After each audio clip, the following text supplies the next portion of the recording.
آج جس موضوع سے اس سلسلے کا آغاز کرنا ہے وہ موضوع ہے رسول اللہ صلی اللہ علیہ وسلم کے حقوق امت پر۔ رسول اللہ صلی اللہ علیہ وسلم کے جو حقوق امت پر ہیں، آپ کے ماننے والوں پر ہیں، ان کے متعلق بہت ساری باتیں آ چکی ہیں، اور ان کے متعلق ایک جامع بات جس کو آپ نے بار بار سنا ہوگا وہ یہ ہے کہ آپ پر ایمان لانا اور آپ کی اطاعت کرنا۔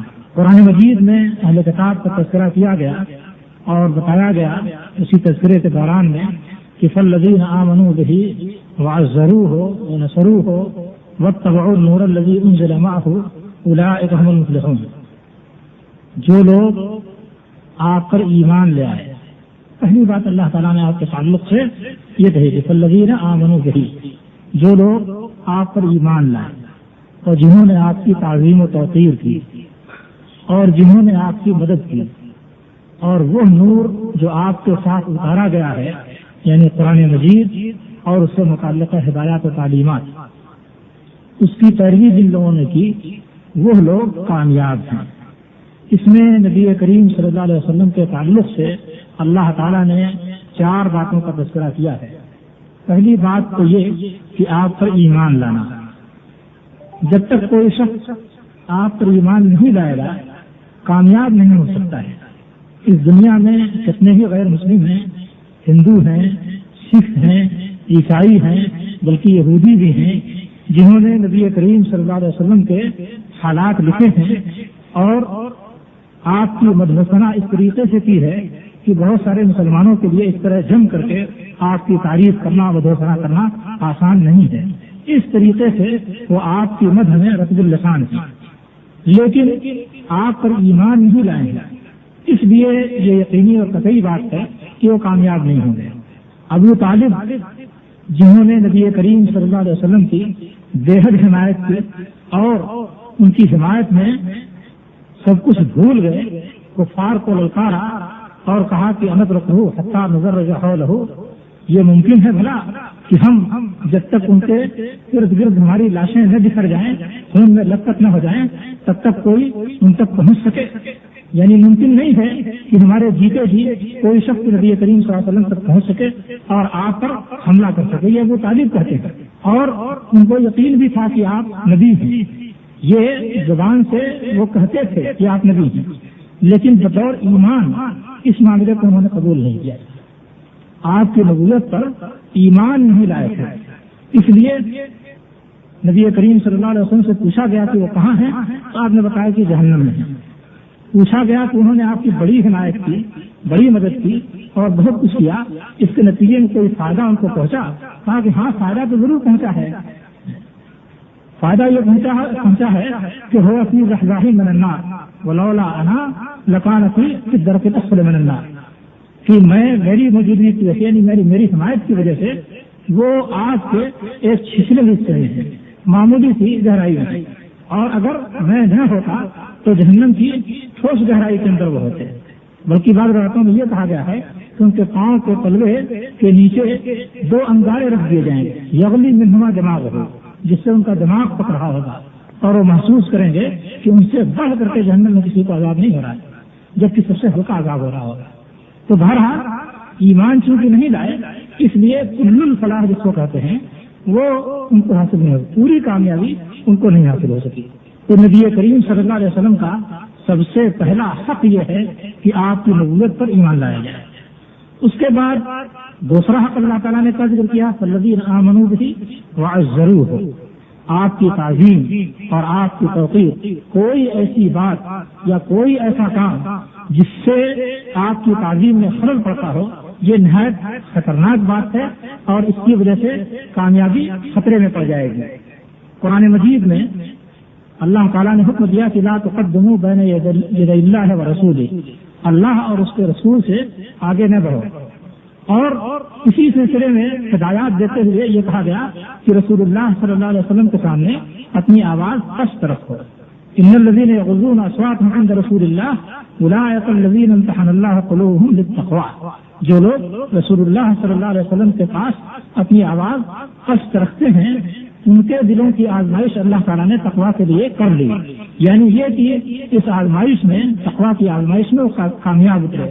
تو آواز کو آپ کے سامنے پست رکھنا بھی من جملہ آپ کے آداب اور آپ کی تعظیم اور توقیر کے ساتھ اس کا حکم دیا گیا، اور یہ بتایا گیا کہ جو لوگ آواز بلند کرتے ہیں آپ کے سامنے تو ان کے لیے خطرہ ان تحبط اعمالکم وانتم لا تشعرون، کہ تمہارے اعمال رائگاں چلے جائیں اور تمہیں پتہ بھی نہ چلے۔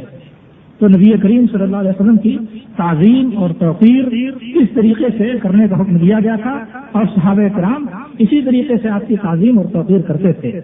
بعض روایتوں میں بیان کیا ہے کہ ما کانوا یصدون النظر الیہ، آپ کی طرف وہ لوگ گہرائی سے دیکھتے بھی نہیں تھے، نظر جمع کر کے آپ کو دیکھتے نہیں تھے۔ آپ کی تعظیم اور آپ کے احترام کا یہ حال تھا۔ عروہ بن مسعود جو قریش کی جانب سے نبی کریم صلی اللہ علیہ وسلم کے ساتھ گفتگو کرنے کے لیے آیا تھا، صلح حدیبیہ کے موقع پر واپس گیا تو قریش پہ کہنے لگا کہ میں نے بادشاہوں کو دیکھا ہے، قیصر و کسریٰ کے دربار میں جا چکا ہوں، نجاشی کے ہاں جا چکا ہوں، اور ہر بادشاہ کا احترام اس کے مصاحبین جس طرح کرتے ہیں وہ سب میں دیکھ چکا ہوں، لیکن محمد صلی اللہ علیہ وسلم کے ساتھ آپ کی جس طرح تعظیم کرتے ہیں ایسی تعظیم میں نے کسی کو نہیں کرتے ہوئے دیکھا۔ آپ وضو کرتے ہیں تو لوگ آپ کے وضو کے پانی پر جھپٹ لیتے ہیں، آپ تھوکتے ہیں تو زمین پر تھوک پڑنے کے بجائے کسی نہ کسی کے ہاتھ میں پڑتا ہے اور وہ اپنے چہرے یا سینے پر مل لیتا ہے۔ تو یہ محبت اور یہ تعلیم اور توقیر تھی، اور ظاہر بات ہے کہ اب نبی کریم صلی اللہ علیہ وسلم موجود نہیں ہیں، آپ کے سامنے نہیں ہیں کہ آپ ان چیزوں کو برتیں، لیکن ان چیزوں کے برتنے کا جو جذبہ تھا وہ جذبہ اور جو احترام دل میں تھا وہ احترام موجود ہونا چاہیے، اور کوئی ایسی بات جس سے نبی کریم صلی اللہ علیہ وسلم کی تخفیف یا استخفاف کا کوئی بھی پہلو نکلتا ہو وہ قابل برداشت نہیں ہونی چاہیے۔ تو یہ تعظیم اور توقیر کا تقاضا ہے، اور اسی تقاضے کا ایک حصہ یہ ہے کہ اگر آپ کی کوئی بات ہمارے اور آپ کے سامنے آ جاتی ہے تو پھر اس کے لیے کوئی گنجائش باقی نہیں رہنی چاہیے کہ پھر کسی اور بات کو قبول کرنے کا خیال ہمارے دل میں آئے کہ اس بات کو قبول نہ کریں، اس کے لیے کوئی دوسری بات قبول کریں۔ یہ آپ کی توقیر اور آپ کی تعظیم اور آپ کے احترام کے خلاف چیز ہے۔ دوسرا حق یہ بیان کیا، تیسرا حق یہ بیان کیا کہ نصرت و تائید، والذین آمنوا بہ وعزروہ ونصروہ، آپ کی نصرت اور تائید، آپ کی نصرت اور تائید کس طریقے سے صحابہ کرام نے کی اس کی ساری داستان موجود ہے اور آپ پڑھ سکتے ہیں۔ اللہ تعالیٰ نے دھمکی دی کہ اللہ تنصروہ فقد نصرہ اللہ، اگر تم ان کی مدد نہ کرو گے تو اللہ نے ان کی مدد کی ہے اور اسی طریقے سے آئندہ مدد کرے گا، یعنی تمہارے جیسے لوگوں کو پھینک دیا جائے گا اسی صورت میں۔ اللہ تعالیٰ کے پاس مدد کے ذرائع موجود ہیں۔ صحابہ کرام نے جس طرح آپ کی مدد کی اس کا ایک منظر ہمارے سامنے جنگ احد میں آتا ہے کہ آپ پر حملہ ہوا، اس وقت 7 صحابی انصار میں سے اور 2 صحابی مہاجرین میں سے موجود تھے۔ جب پورا ایک جنگ حملہ آور ہوا تو آپ نے کہا کہ من یدفعہم انی وہو رفیقی فی الجنہ، کون ہے جو ان کو مجھ سے دور بھگائے اور وہ جنت میں میرا مصاحب اور ساتھی ہوگا۔ ایک صحابی اسے تنہا اس زور و شور سے حملہ کیا ہے رسالداروں پر کہ ان کو کھڑیل کر کے دور تک بھگا دیا، اور لڑتے بھرتے ہوئے شہید ہو گئے، پلٹ کر نہیں آئے تھے۔ پھر جب وہ مر گئے، جب وہ شہید ہو گئے تو پھر ان لوگوں نے ہجوم کیا، دوبارہ آپ نے یہی بات کہی تو پھر دوسرے صحابی نے اٹھ کر کے اسی طریقے سے ان کو دھکیلا۔ اس طریقے سے 7 صحابہ یکے بعد دیگرے شہید ہو گئے۔ 7ویں صحابی جب گر کر کے زمین پر پڑے ہوئے تھے، آخری سانسیں لے رہے تھے، دم چھوڑ رہے تھے، اس وقت دوسرے صحابہ کرام کی ایک جماعت آ گئی اور آپ نے فرمایا کہ سب سے پہلے انہیں دیکھے، ان کو اٹھا کر کے لایا گیا اور نبی کریم صلی اللہ علیہ وسلم کے قریب لایا گیا تو آپ کے پاؤں پر ان کا سر رکھ دیا گیا اور اسی حالت میں انہوں نے اپنی جان آفرین کو کے حوالے کی۔ یہ آرزو صحابہ کرام کی تھی اور یہ جذبہ تھا آپ کی نصرت کا۔ اس کے بعد پھر ایک صحابی اٹھے، 2 قریشی صحابیوں میں سے ایک صحابی اٹھے اور انہوں نے تنہا اس طریقے سے لڑا جس طریقے سے اس سے پہلے 7 آدمیوں نے مجموعی طور سے جہاد کیا۔ 7 آدمیوں کے برابر تنہا انہوں نے لڑ کر کے دشمنوں کو پیچھے بھگایا۔ اسی غزوے کا ایک واقعہ یہ بھی ہے کہ ایک صحابی غالباً حسین بن نضر زخموں سے بالکل چور تھے اور آخری وقت گزر رہا تھا. کسی دوسرے صحابی کا گزر ہوا تو انہوں نے پوچھا کہ نبی کریم صلی اللہ علیہ وسلم کا کیا حال ہے؟ کہا کہ وہ الحمدللہ بخیر ہیں. کہا کہ دیکھو اگر آپ شہید کر دیے گئے اور تم میں سے کوئی ایک پتلی بھی ہلتی رہ گئی تو پھر اللہ تعالیٰ کے نزدیک تمہارے کوئی عذر قابل قبول نہیں. یعنی تمہارے جیتے جی تمہاری ایک پتلی بھی ہل گئی ہے اور نبی کریم صلی اللہ علیہ وسلم تک دشمن پہنچ گئے تو اللہ تعالیٰ کے نزدیک تم قابل عذر نہیں سمجھے جاؤ گے. فدا کر دو اپنی جانوں کو. تو آپ کی نصرت اور تائید سارے مسلمانوں پر اس طریقے سے واجب قرار دی گئی تھی اور یہ مسلسل ضروری اور واجب ہے. آج آپ کا دین موجود ہے, آپ کی تعلیمات موجود ہیں, آپ کی لائی ہوئی باتیں موجود ہیں. اس کی نصرت اور تائید اور سربلندی کے لیے جذبہ جہاد اور جذبہ قتال اور جذبہ فدائیت ایسے ہی ہونا چاہیے جس طریقے سے کہ آپ کے اوپر فدا ہونے کے لیے صحابہ کرام تیار رہتے تھے. چوتھی بات جو اس میں کہی گئی ہے نبی کریم صلی اللہ علیہ وسلم کے حقوق میں سے, وہ یہ کہا گیا کہ وَاتَّبَعُوا النُّورَ الَّذِي أُنزِلَ مَعَهُ, وہ نور جو آپ کے پاس اتارا گیا اس کی اتباع ہے. یہ آپ کے حقوق کا سب سے بڑا حصہ ہے. جو نور آپ کے ساتھ اتارا گیا وہ قرآن مجید ہے اور قرآن مجید کی وہ تفسیریں اور وہ بیانات ہیں جو نبی کریم صلی اللہ علیہ وسلم نے اپنی پوری زندگی کے ذریعے سے لوگوں کو دیے ہیں. اس کی پیروی آپ کے حقوق کا ایک حصہ ہے. اگر کوئی شخص آپ پر ایمان لاتا ہے اجمالی طور سے اور آپ کی تعظیم و توقیر بھی کرتا ہے, آپ کی نصرت و تائید کا بھی جذبہ رکھتا ہے, لیکن پیروی کرنے کے لیے وہ اپنے آپ کو آزاد سمجھتا ہے کہ قرآن مجید اور احادیث کے اندر جو کچھ ہے اس کے بجائے دوسرے خیالات کی بھی پیروی کر سکتا ہوں یا دوسرے خیالات کو ان پر ترجیح دے, تو ایسی صورت میں آپ کا جو حق ہے اس حق کو اس نے قبول نہیں کیا اور یہ خطرہ ہے کہ اس کی ساری محبت اور ساری تعظیم و توقیر ضائع چلی جائے. یہ چار باتیں تو قرآن مجید کی آیت میں کہی گئی ہیں اور اس پر بنیاد رکھی گئی ہے وَأُولَٰئِکَ هُمُ الْمُفْلِحُونَ, جو لوگ ایسا کریں گے وہی کامیاب ہیں. اس کا مطلب یہ کہ جو ان چاروں باتوں میں سے کسی ایک کے اندر بھی خلل پیدا کرے گا اس کے لیے اس کی کامیابی کے اندر خلل پڑنے کا خطرہ ہے. اس کے علاوہ احادیث میں ایک اور چیز بیان کی گئی ہے, نبی کریم صلی اللہ علیہ وسلم کی محبت. آپ کی تعظیم اور توقیر کا تقاضا یہ ہے کہ آپ کی محبت کے لوگوں کے اندر بسی ہوئی ہو, اور محبت بسنے کا تقاضا یہ ہے کہ آپ کی تعظیم و توقیر بھی ہو اور تائید و نصرت بھی ہو. تو محبت ان کے لوازم میں سے ہے. بہرحال یہ ایک بہت بڑی چیز ہے اور بہت لازمی چیز ہے. نبی کریم صلی اللہ علیہ وسلم نے فرمایا ہے کہ لا یؤمن احدکم حتی اکون احب الیہ من والدہ وولدہ والناس اجمعین. کوئی شخص مومن نہیں ہو سکتا ہے یہاں تک کہ میں اس کے نزدیک زیادہ محبوب ہو جاؤں اس کے باپ سے, اس کے بیٹے سے اور سارے لوگوں سے. حضرت عمر رضی اللہ تعالیٰ عنہ سے ایک بار نبی کریم صلی اللہ علیہ وسلم نے اسی مفہوم کی بات کہی کہ کوئی شخص مومن نہیں ہو سکتا یہاں تک کہ میں اس کے نزدیک اس کی جان سے بھی زیادہ عزیز ہو جاؤں. اور یہ بات قرآن میں بھی کہی گئی ہے, النبی اولاد المؤمنین من انفسہم, مومنین کے لیے نبی ان کے اپنے جانوں سے بھی زیادہ قریب تر ہیں. لہذا ظاہر ہے کہ اپنی جان سے بھی زیادہ آپ کی محبت ہونی چاہیے.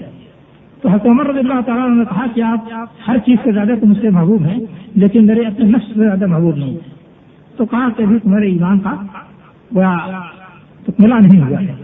اس کے بعد گویا حضرت عمر رضی اللہ تعالیٰ نے فوراً مقابلہ کیا, اپنے دل ہی دل میں گویا اندازہ کیا کہ کیا یہ ممکن ہے کہ میں اپنی جان بچانے کے لیے نبی کریم صلی اللہ علیہ وسلم کو چھوڑ دوں. گویا اس بات کو انہوں نے دل ہی دل میں اندازہ کیا اور سمجھ میں آ گیا کہ نہیں, یہ تو نہیں ہو سکتا ہے کہ اپنی جان بچانے کے لیے نبی صلی اللہ علیہ وسلم پر کوئی آنچ آنے دو.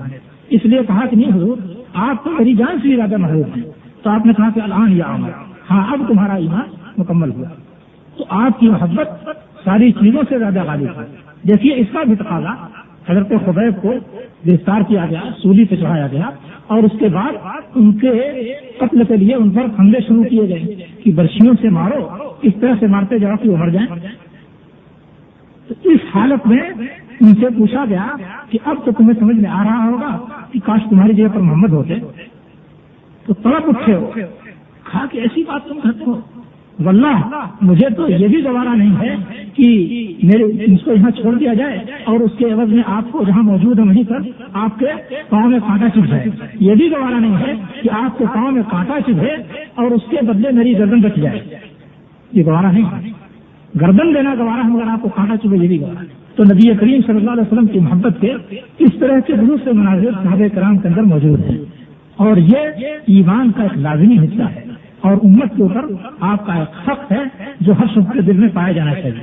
ایک اور حق جس کی تاکید اللہ تعالیٰ نے قرآن مجید میں کی ہے ان اللہ وملائکتہ یصلون علی النبی یا ایھا الذین آمنوا صلوا علیہ وسلموا تسلیما.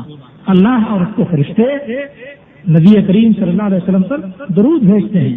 اللہ اپنی رحمتیں نازل کرتا ہے یا اللہ آپ کے مرتبے اور مقام کو بلند کرتا ہے اور فرشتے آپ کے لیے دعائے رحمت کرتے ہیں. یا ایھا الذین آمنوا صلوا علیہ وسلموا تسلیما. اے ایمان والو تم بھی نبی کریم صلی اللہ علیہ وسلم پر درود اور سلام بھیجو. تو درود اور سلام بھیجنے کا اس میں حکم دیا گیا ہے اور درود اور سلام بھیجنے کی جو کیفیت ہے وہ تحیات کے اندر اور درود کے دونوں صیغے جو منقول ہیں ان کے اندر بہت صاف طریقے سے موجود ہے اور اس کا جو ادب بتایا ہے نبی کریم صلی اللہ علیہ وسلم نے وہ بیٹھ کر بتایا ہے. نماز کی حالت میں آدمی بعض اعمال کھڑے ہو کر انجام دیتا ہے, بعض حالت رکوع میں, بعض حالت سجدہ میں, بعض بیٹھنے کی حالت میں. درود کے لیے جو ادب مقرر کیا گیا وہ بیٹھنے کی حالت میں مقرر کیا گیا کہ بیٹھ کر کے جب آدمی دعائیں پڑھ رہا ہو اس حالت میں درود پڑھے. تو درود و سلام بھی نبی کریم صلی اللہ علیہ وسلم کا حق ہے اور امت پر واجب ہے اور نبی کریم صلی اللہ علیہ وسلم نے بتلایا ہے کہ اس سے بڑھ کر کے بدبخت کوئی نہیں ہے جس کے سامنے کی, اس سے بڑھ کر کے بخیل کوئی نہیں ہے جس کے سامنے کی میرا نام دیا جائے اور وہ مجھ پر درود نہ بھیجے. اس کے علاوہ اور کچھ چیزیں اگر مستنبت کی جائیں تو وہ سب کی سب انہی 6 چیزوں کے لوازمات اور ان کے دائرے کے اندر داخل ہوں گی.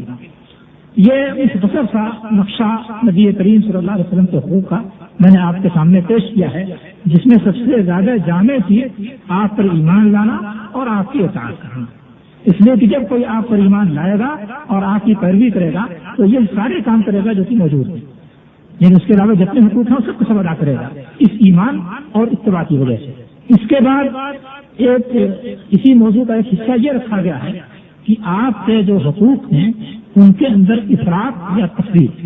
نبی کریم صلی اللہ علیہ وسلم کے جو حقوق مقرر کیے گئے ہیں اس کے اندر افراط اور تفریط, افراط اور تفریط بہت زیادہ ہوئی ہے اس امت سے اور یہ کچھ مستبد نہیں ہے کہ بعض لوگوں نے محض محبت کے جذبے اور جوش میں یہ افراط یا تفریط کی ہو, لیکن اس امت کی خصوصیت یہ ہے کہ اللہ تعالیٰ نے اس کو امت وسط بنایا ہے, درمیانی درجے کی امت.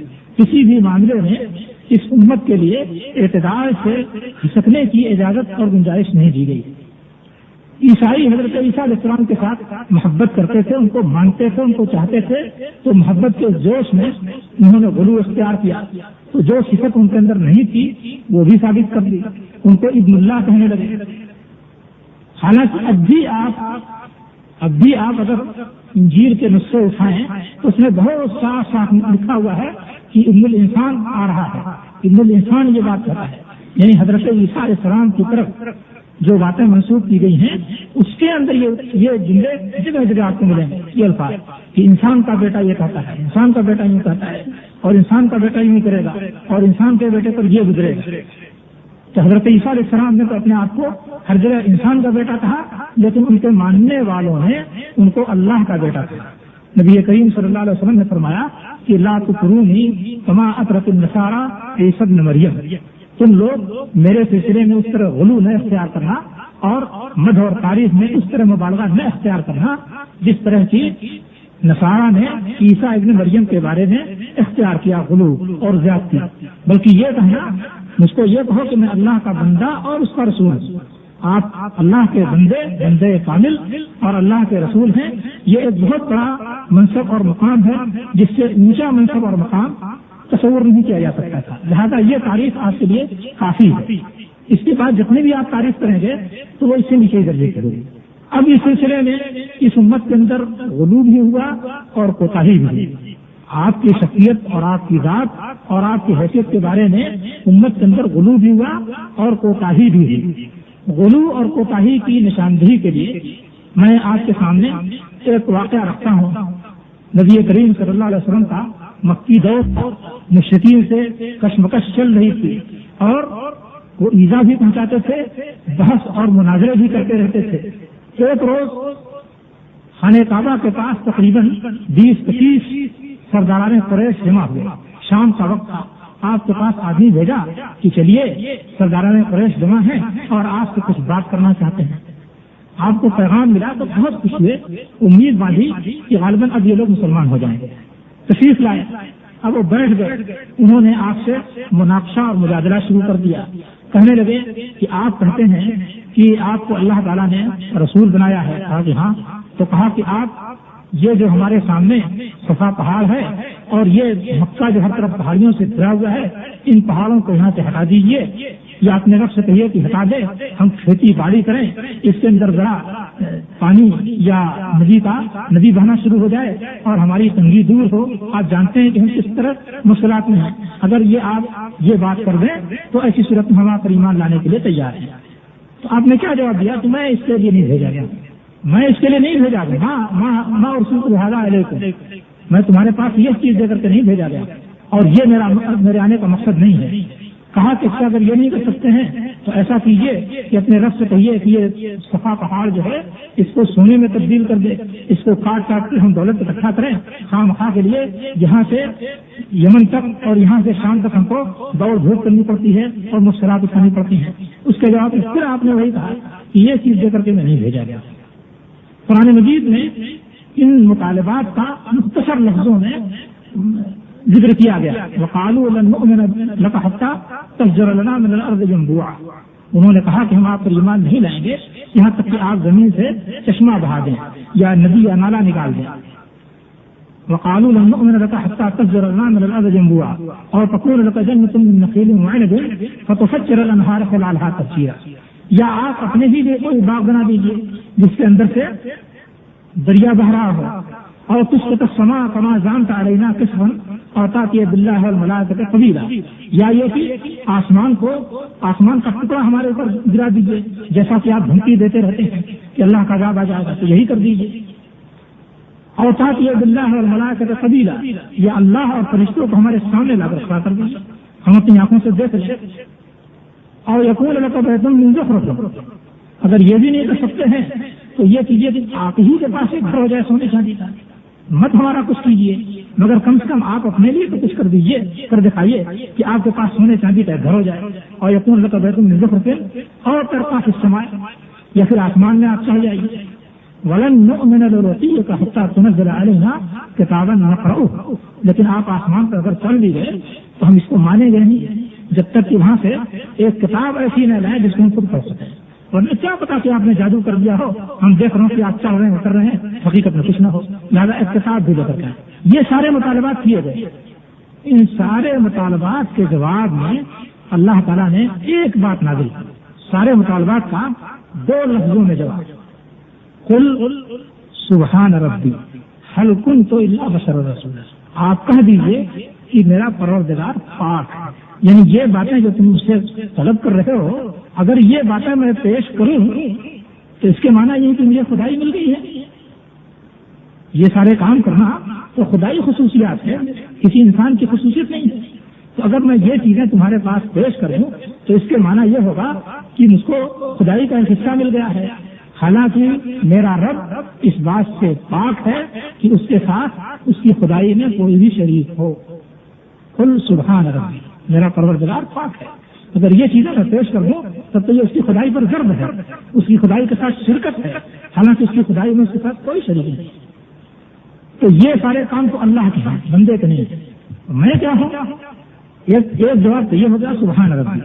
جواب کا دوسرا حصہ کیا ہے؟ هل كنت الا بشر رسولا, میں اس کے سوا کچھ نہیں ہوں کہ بشر ہوں رسول. یعنی میری اصل یہ ہے کہ میں بشر ہوں اور تم جانتے ہو کہ بشر ان چیزوں پر قدرت نہیں رکھتا. دوسری جگہ یہ فرمائے گا کہ انما انا بشر مثلکم, میں بھی تمہاری ہی طرح بشر ہوں. یعنی جیسے تم بشر ہو ایسے میں بھی بشر ہوں. تو جیسے تم ان کاموں کے کرنے پر قدرت نہیں رکھتے ایسے میں بھی ان کاموں کے کرنے پر قدرت نہیں رکھتا. میرا امتیاز کیا ہے جو مجھ کو حاصل ہے تم کو حاصل نہیں ہے؟ وہ میرا امتیاز یہ ہے کہ میں رسول ہوں, اللہ کا پیغام لانے والا. بس میری ساری خصوصیت تم سے جو منفرد ہے وہ یہ ہے کہ میں اللہ کا پیغام لانے والا ہوں, رسول ہوں. مجھے رسالت اللہ نے دی ہے, تم کو نہیں دی. میرے پاس وحی آتی ہے, تمہارے پاس نہیں آتی ہے. تو یہ فرق ہے، یہ فرق نہیں ہے کہ اللہ تعالیٰ نے مجھے ما فوق الفطرت قدرت دے دی ہے اور جن ساری چیزوں کو میں کر سکتا ہوں تم نہیں کر سکتے، یہ بات نہیں ہے، بلکہ قدرت کے سلسلے میں جیسے تم بشر ہو ان چیزوں کو کرنے سے عاجز اور بے بس ہو، ایسے میں بھی بشر ہوں ان چیزوں کے کرنے سے عاجز اور بے بس ہوں، اور اگر مجھ کو اس پر قدرت حاصل ہو جائے تو اس کا معنی یہ ہوگا کہ میں اللہ تعالیٰ کے ساتھ شریک ہو گیا، حالانکہ اللہ تعالیٰ شرک سے پاک ہے۔ سارے جواب کا خلاصہ یہ ہے۔ دوسری جگہ فرمایا گیا قل انما الآیات عند اللہ، جب نشانیاں مانگی گئیں تو جواب دیا گیا کہ نشانیاں تو اللہ کے پاس ہیں، یہ نشانیاں اللہ کے پاس ہیں، مجھ میں یہ قدرت نہیں کہ میں نشانیاں دکھا دوں، اللہ یہ نشانیاں دکھاتا ہے۔ اور جیسا کہ میں نے اس سے پہلے بھی آپ کے سامنے وضاحت کی تھی کہ انبیاء کے ہاتھ پر جو معجزے پیش آتے ہیں ان میں انبیاء کی قدرت کا کوئی دخل نہیں ہوتا ہے، وہ تو محض انبیاء کے اعزاز کے لیے ان کے ہاتھ پر اللہ تعالیٰ معجزہ دکھاتا ہے۔ اور اس میں بھی کبھی ایسا ہوتا ہے کہ نبی کو پیشگی علم دے دیا جاتا ہے کہ تمہارے ہاتھ پر یہ معجزہ ظاہر کیا جائے گا، اور کبھی ایسا ہوتا ہے کہ اس کو علم بھی نہیں ہوتا، جیسا کہ حضرت موسیٰ علیہ السلام نے ڈنڈا پھینکا تو سانپ بن گیا اور انہیں علم بھی نہیں، پھر ڈنڈا پھینکا اور اس نے سانپ بن کر کے نگل لیا جادوگروں کے سارے ڈنڈے اور رسیوں کو، اور موسیٰ علیہ السلام کو پہلے سے پتا بھی نہیں تھا کہ ایسا۔ تو عام حالات میں یقیناً انبیاء کو علم دے دیا جاتا ہے، الہام کر دیا جاتا ہے، یہ القاء کر دیا جاتا ہے کہ فلاں موقع میں فلاں چیز ظاہر ہوگی، لیکن بسا اوقات اس کا علم بھی ان کو نہیں دیا جاتا۔ تو اب اس میں نبی اللہ تعالیٰ نے نبی کریم صلی اللہ علیہ وسلم کی حیثیت متعین فرما دی کہ اللہ تعالیٰ کے ساتھ جو کام مختص ہیں، خدائی قدرت کی جو چیزیں ہیں وہ آپ کو نہیں دی گئی، اور انسانوں میں آپ کو سب سے بڑی خصوصیت اور سب سے بڑا شرف عطا کیا گیا ہے کہ آپ کو رسول بنایا گیا ہے، آپ کے پاس وحی آتی ہے، تو رسالت اور وحی، اور دوسری چیز یہ کہ آپ کو جگہ جگہ اللہ تعالیٰ کا عبد اور بندہ کہا گیا، یعنی اللہ کی بندگی آپ کے لیے یا آپ کے اندر اس طرح کامل ہے کہ اس طرح کی کامل بندگی کسی اور شخص میں نہیں پائی جاتی، اس لیے جب آپ کو عبد کہہ دیا گیا تو گویا آپ کی تعین ہو گئی، آپ کی بندگی اس طرح کامل و مکمل تھی۔ سبحان الذی اسری بعبدہ لیلا من المسجد الحرام، اللہ نے اپنے بندے کو سیر کرائی مسجد حرام سے مسجد اقصیٰ تک، اور وہاں سے کہاں تک، اس میں صرف بندے کو، کس بندے کو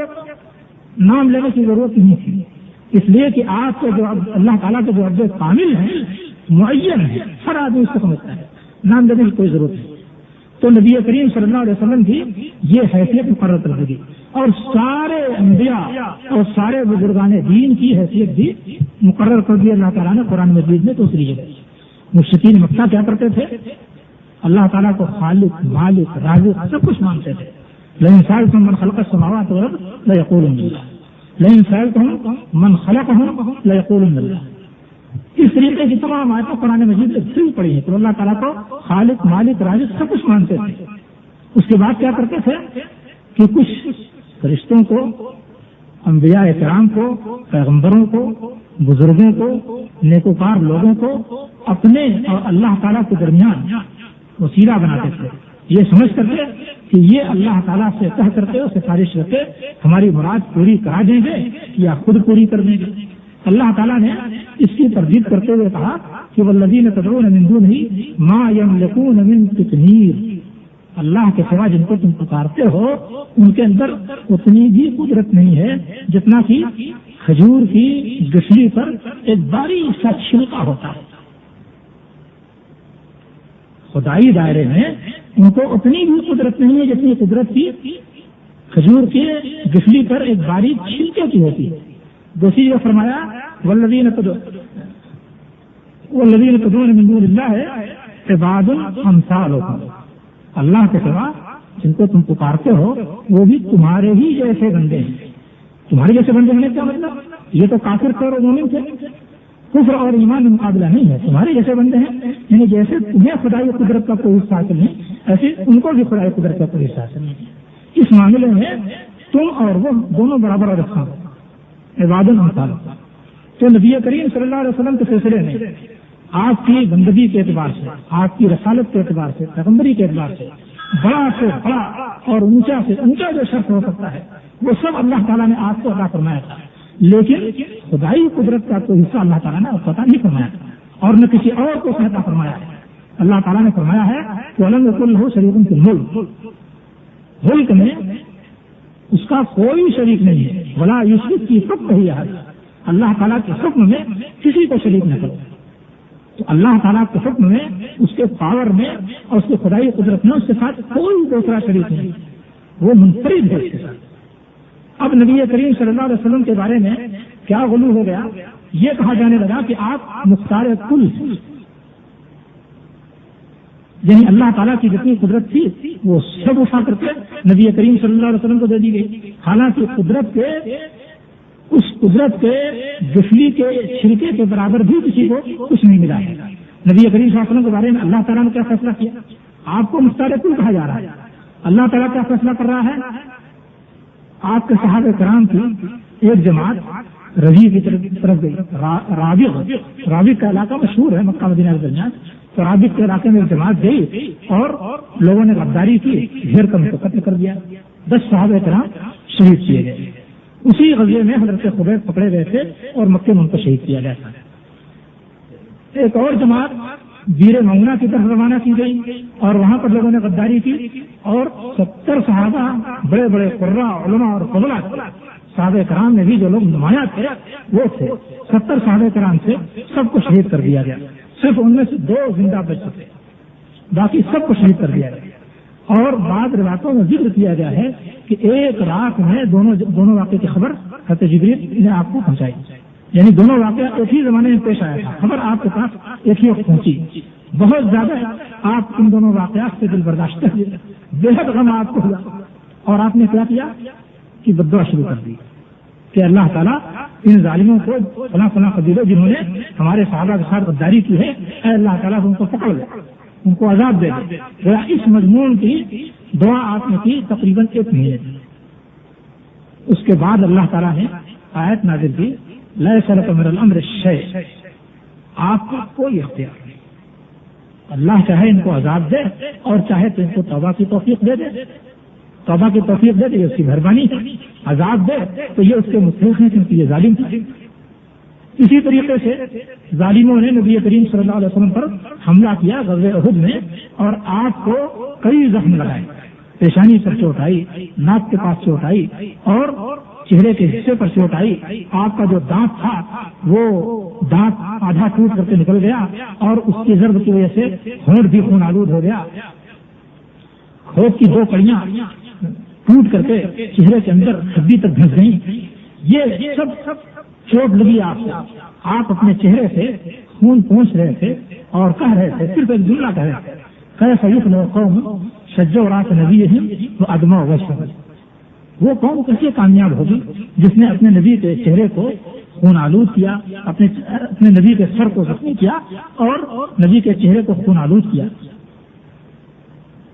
کیا ہوا؟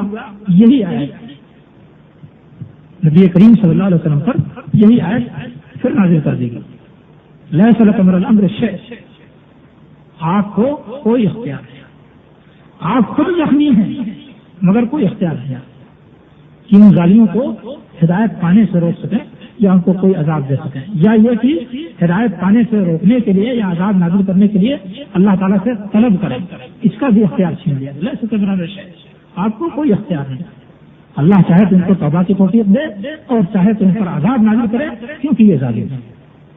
تو اب آپ ایک طرف یہ عقیدہ دیکھیے، یہ خیال دیکھیے کہ نبی کریم صلی اللہ علیہ وسلم کو اس پوری کائنات کا مختار کل بنا دیا ہے، اور دوسری طرف آپ یہ معاملہ دیکھیے اللہ تعالیٰ کی جانب سے کہ آپ کو کوئی اختیار نہیں۔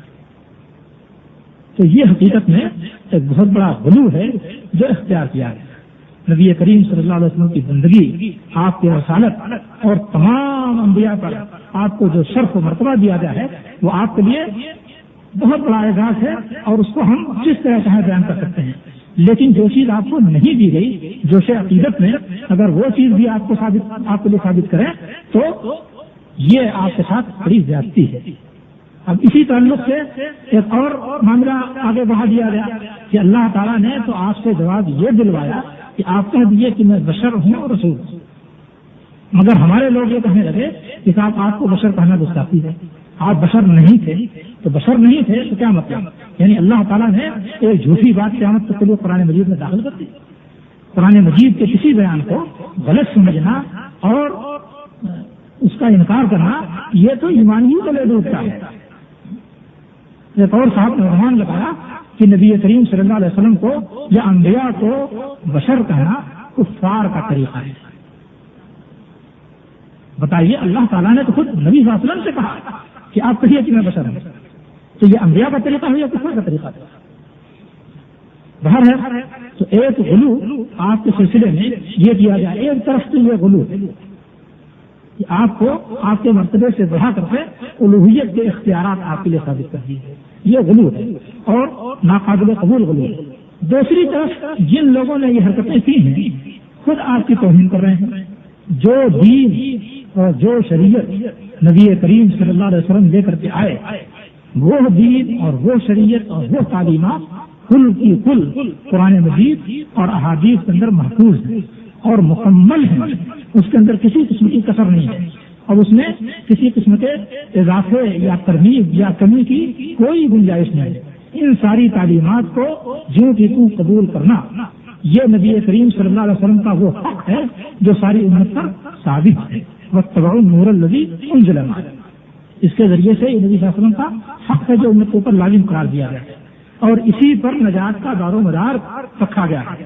من اطاعنی دخل الجنہ ومن عصانی فقد ابا, یہ حدیث آپ نے بار بار سنی کہ جنت میں ہر آدمی داخل ہوگا میری امت کا سوائے اس سے جو جنت میں داخل ہونے ہی سے انکار کر دے.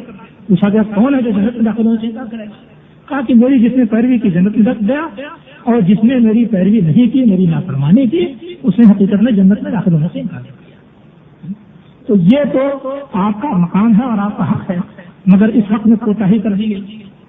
عقائد کا ایک پورا سلسلہ کہا گیا, عقائد کا ایک پورا سلسلہ کہا گیا جس کا کہیں نام و نشان کتاب اللہ سنت رسول اللہ میں نہیں ملتا ہے. ایک علم کلام ایجاد کیا گیا اور اس میں طرح طرح کی جزء لائق جزا کی اور کیا کیا اس طرح کے مختلف ناموں کے ساتھ بحثیں داخل کی گئی اور اس کی بنیاد پر اسلامی عقائد کے نام سے ایک سلسلہ بڑھا گیا اور اس کو اسلام کا عقیدہ قرار دیا.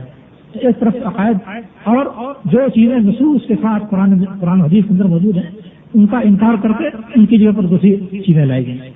احکام کے اندر جو حدیث موجود ہیں ان حدیث میں سے سینکڑوں حدیث بلکہ ہزاروں حدیث کو مسترد کر دیا گیا اور ان کی جگہ قیاس کے گھوڑے دوڑا کرتے ان کو قبول کر لیا گیا. شریعت نے جن چیزوں کو ذکر نہیں کیا ہے اور حدیث نے منع کیا ہے قریب کرنے سے, اللہ نبی نے فرمایا ہے کہ اللہ تعالیٰ نے کچھ چیزوں کو حلال کیا جو واضح ہے, کچھ چیزوں کو حرام کیا جو واضح ہے اور کچھ چیزوں سے بغیر بھول کے خاموش رہا. تو جس کو حلال کیا اس کو حلال مانا, جس کو حرام کیا اس کو حرام مانا. اور جن چیزوں کے بارے میں اللہ تعالیٰ نے خاموشی اختیار کر لی ہے ان کے بارے میں قریب نہ. تو ان لوگوں نے قریب شروع کی, قریب کر کر کے سینکڑوں صورتیں گڑھی اور ان صورتوں کے لیے شرعی احکامات بھی گڑھے. اگر ایسے ہی شرعی احکامات گڑھ لینے کی گنجائش ہوتی تو پھر نبی کو بھیجنے کا فائدہ کیا؟ اور وہ آزادی جو احکام میں یا مختلف چیزوں کے احکام میں شریعت نے دے رکھی تھی اس آزادی کو تلپٹ کر کے رکھ دیا. ایک چیز کو حلال کر دیا, ایک چیز کو حرام کر دیا, ایک چیز کو مکروہ کر دیا, ایک کو مکروہ تحریمی کر دیا, ایک کو مکروہ تنزیہ کر دیا, کسی کو مباح کر دیا. دنیا بھر کے شرعی احکام کسی کے لیے گنجائش کیا ہے مگر گڑھ ڈالا. تو عقائد میں بھی نئی چیزیں داخل کر دی اور احکام میں بھی نئی چیزیں داخل کر دی اور نبی کریم صلی اللہ علیہ وسلم کے فضائل و مراتب میں تو وہ غلو کیا جس کا بھی ہم نے آپ سے ذکر کیا ہے. تو آپ کی تعلیمات کے مخالفت میں دوسری چیزوں کو لانا اور اس کو دین اور اسلام اور شریعت کا درجہ دینا یہ کیا ہے؟ آپ کے ساتھ گستاخی ہے اور آپ کے درجے کو گرانے کے حکم میں ہے. تو ایک طرف ادھر غلو کیا گیا, دوسری طرف ادھر تفریق کی, کوتاہی کی گئی. آپ کے حق کو جس درجے میں تسلیم کرنا چاہیے تھا اس درجے میں تسلیم نہیں کیا گیا بلکہ آپ کے حق کے اوپر تعدی کی گئی, تجاوز کیا گیا اور آپ کا جو حق تھا اس پر قبضہ کر لیا گیا. تو یہ سزا ایک ہی جماعت میں اور ایک ہی گروہ میں دونوں چیزیں پائی جاتی ہیں. ایک طرف غلو ہے اور دوسری طرف تقصیر اور کوتاہی بھی ہے. اچھا, اب اس کوتاہی کا سلسلہ بھی کسی ایک مقام پر چل کر کے ختم نہیں ہوا. آپ کے مرتبے کو تسلیم نہیں کیا گیا تو کچھ لوگوں نے تو یہ اختیار کر لیا کہ صاحب قرآن کی تفسیر ہم کریں گے اور جو معنی مطلب ہم بیان کریں گے وہی دین ہے۔ قرآن مجید میں نبی کریم صلی اللہ علیہ وسلم کو جو مقام دیا گیا ہے وہ میں نے اس سے پہلے ذکر کیا ہے کہ اللہ تعالیٰ نے آپ پر قرآن اتارا لتبین للناس ما نزل الیہم، تاکہ لوگوں کے لیے جو کچھ نازل کیا گیا ہے آپ اس کو بیان کرائیں۔ اور اللہ تعالیٰ نے فرمایا کہ ما آتاکم الرسول فخذوہ وما نہاکم عنہ فانتہوا، رسول جو کچھ تم کو دیں اس کو لے لو، جس سے منع کریں اس سے رک جاؤ۔ تو جو کچھ آپ نے دیا اس کو لینے کے لیے تیار نہیں، جس سے منع کیا اس سے باز آنے کے لیے تیار نہیں، بلکہ اپنی طرف سے قرآن مجید کی تشریح کر رہے ہیں اور کہتے ہیں کہ احادیث کو نہیں دیں گے، احادیث کو مانتے ہی نہیں، یہ سب کا بھی ہے۔ اچھا اب آپ ذرا غور کیجئے کہ اللہ تعالیٰ نے حکم دیا ہے کہ لقد کان لکم فی رسول اللہ اسوۃ حسنہ، تمہارے لیے رسول اللہ صلی اللہ علیہ وسلم میں بہترین نمونہ ہے۔ تو یہ نمونہ ہم کو کہاں ملے گا؟ اس لیے کہ قرآن مجید میں مثلا حکم دیا گیا کہ نماز پڑھو، لیکن رسول اللہ صلی اللہ علیہ وسلم کے نماز پڑھنے کا طریقہ کہاں تھا، کیا تھا، اس کا کوئی بیان قرآن مجید میں نہیں آیا ہے۔ قرآن مجید میں حکم دیا گیا کہ زکوٰۃ دو، لیکن زکوٰۃ کی تفصیلات، زکوٰۃ کن تفصیلات کے ساتھ نبی صلی اللہ علیہ وسلم نے دی ہیں، اس کا کوئی بیان قرآن مجید میں نہیں آیا ہے۔ نبی صلی اللہ علیہ وسلم کو حکم دیا گیا روزہ رکھنے کا، مسلمانوں کو حکم دیا گیا روزہ رکھنے کا، حج کرنے کا اور عمرہ کرنے کا اور اس طرح کے دوسرے اعمال کرنے کا، مگر ان اعمال کی پوری تفصیلات نبی کریم صلی اللہ علیہ وسلم نے کس طریقے سے انجام دی، اس کا کوئی بیان قرآن مجید میں نہیں آتا ہے۔ اب قرآن تو کہتا ہے کہ نبی کے اندر تمہارے لیے اسوہ ہے، اور یہ کہتے ہیں کہ صاحب جتنی حدیث ہیں سب کو اٹھا کر پھینک، تو یہ اسوہ کہاں تلاش کیا ہے؟ جبکہ قرآن یہ بھی کہتا ہے کہ جو تمہارا دین ہے اللہ تعالیٰ اس کو قیامت تک کے لیے محفوظ رکھے۔ اللہ تعالیٰ نے دین کی حفاظت کے لیے وعدہ کیا اور نبی کریم صلی اللہ علیہ وسلم کو اس سے پیروی کا بھی حکم دیا۔ اب اگر کہتے ہیں کہ صاحب احادیث قابل اعتماد ہی نہیں ہے تو یہ اس وقت کہاں تلاش کیا، کہاں سے ملے گا؟ وہ اللہ تعالیٰ نے ہم لوگوں کو ایک ایسی بات کا حکم دے دیا جس پر عمل کرنا ممکن ہی نہیں، اس لیے کوتاہی آپ کے حق کے تعلق سے یہ کی گئی کہ کچھ لوگوں نے آپ کی حدیث کو 100% مسترد کر دیا کہ انسان قرآن پر بھی عمل نہیں کر سکتا ہے، اور یہ نبی کریم صلی اللہ علیہ وسلم کے حق کے اندر کوتاہی، آپ کے حق کی نفی ہے۔ اسی طریقے سے کچھ لوگوں نے اپنے آپ کو دین کے سلسلے میں اس درجہ تو آزاد نہیں کیا، مگر اس میں سے کم از کم 50% تو اپنے آپ کو آزاد ہی کر لیا کہ حدیث اگر فلاں صحابی سے مروی ہے تو اس کو مسترد کر دو، اگر حدیث فلاں قسم کی ہے تو اس کو مسترد کر دو، اگر حدیث ہماری عقل سے اور ہماری تجویز سے ٹکراتی ہے تو اس کو مسترد کر دو۔ اس سلسلے میں لوگوں کا جوش اتنا بڑھا کہ جو لوگ حدیث کے دفاع کا دعویٰ کرتے ہیں انہوں نے بھی کہا کہ حضرت ابراہیم علیہ السلام کے تعلق سے جو حدیث آئی ہے کہ 3 موقع پر انہوں نے قلب بیانی کی، اس کو مسترد کر دو۔ کیوں مسترد کر دو بھائی؟ اگر اس کو مسترد کر دو تو قرآن کا بھی کچھ حصہ مسترد کر دو۔ اس حدیث میں کیا ہے؟ اس حدیث میں جو حوالہ تو قرآن ہی کا حوالہ ہے اور قرآن میں چیز موجود ہے۔ حضرت ابراہیم علیہ السلام نے قوم کے بتوں کو توڑا اور قوم آئی، دیکھا کہ بت ٹوٹا ہوا ہے، حضرت ابراہیم علیہ السلام کو بلایا اور پوچھا انت فعلت ھذا بآلہتنا یا ابراہیم، ہمارے معبودوں کے ساتھ اے ابراہیم تم نے یہ کام کیا ہے؟ انہوں نے کہا بل فعلہ کبیرہم، یہ بتوں میں سے جو بڑا ہے نا اس نے یہ کام کیا ہے۔ کیا آپ کہیں گے کہ حضرت ابراہیم علیہ السلام کی یہ بات حق تھی، ہمارے واقعہ کے مطابق تھی؟ یہ قرآن کے اندر موجود ہے۔ قرآن میں یہ بیان بھی ہے کہ بتوں کو حضرت ابراہیم علیہ السلام نے توڑا، اور قرآن میں یہ بیان بھی ہے کہ انہوں نے بڑے بت کی طرف اشارہ کیا کہ اس نے یہ کام کیا۔ کیا آپ کہیں گے کہ حضرت ابراہیم علیہ السلام کی یہ بات حق تھی، ہمارے واقعہ کے مطابق تھی؟ یہ قرآن کے اندر موجود ہے۔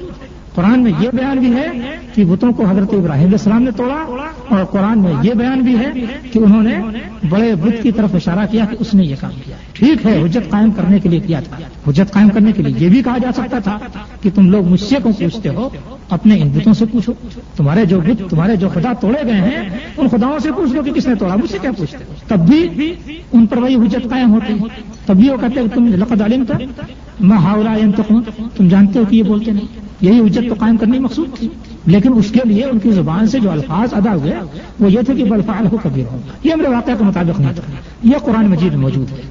اسی طریقے سے قوم کے لوگ آئے، حضرت ابراہیم علیہ السلام کو لے جانا چاہتے تھے. کہاں لے جانا چاہتے تھے؟ تمام تفسیروں میں بیان کیا جاتا ہے کہ میلے کے اندر لے جانا چاہتے تھے. چلیے صاحب، حضرت ابراہیم علیہ السلام نے کیا کہا؟ انی سقیم، میں بیمار ہوں.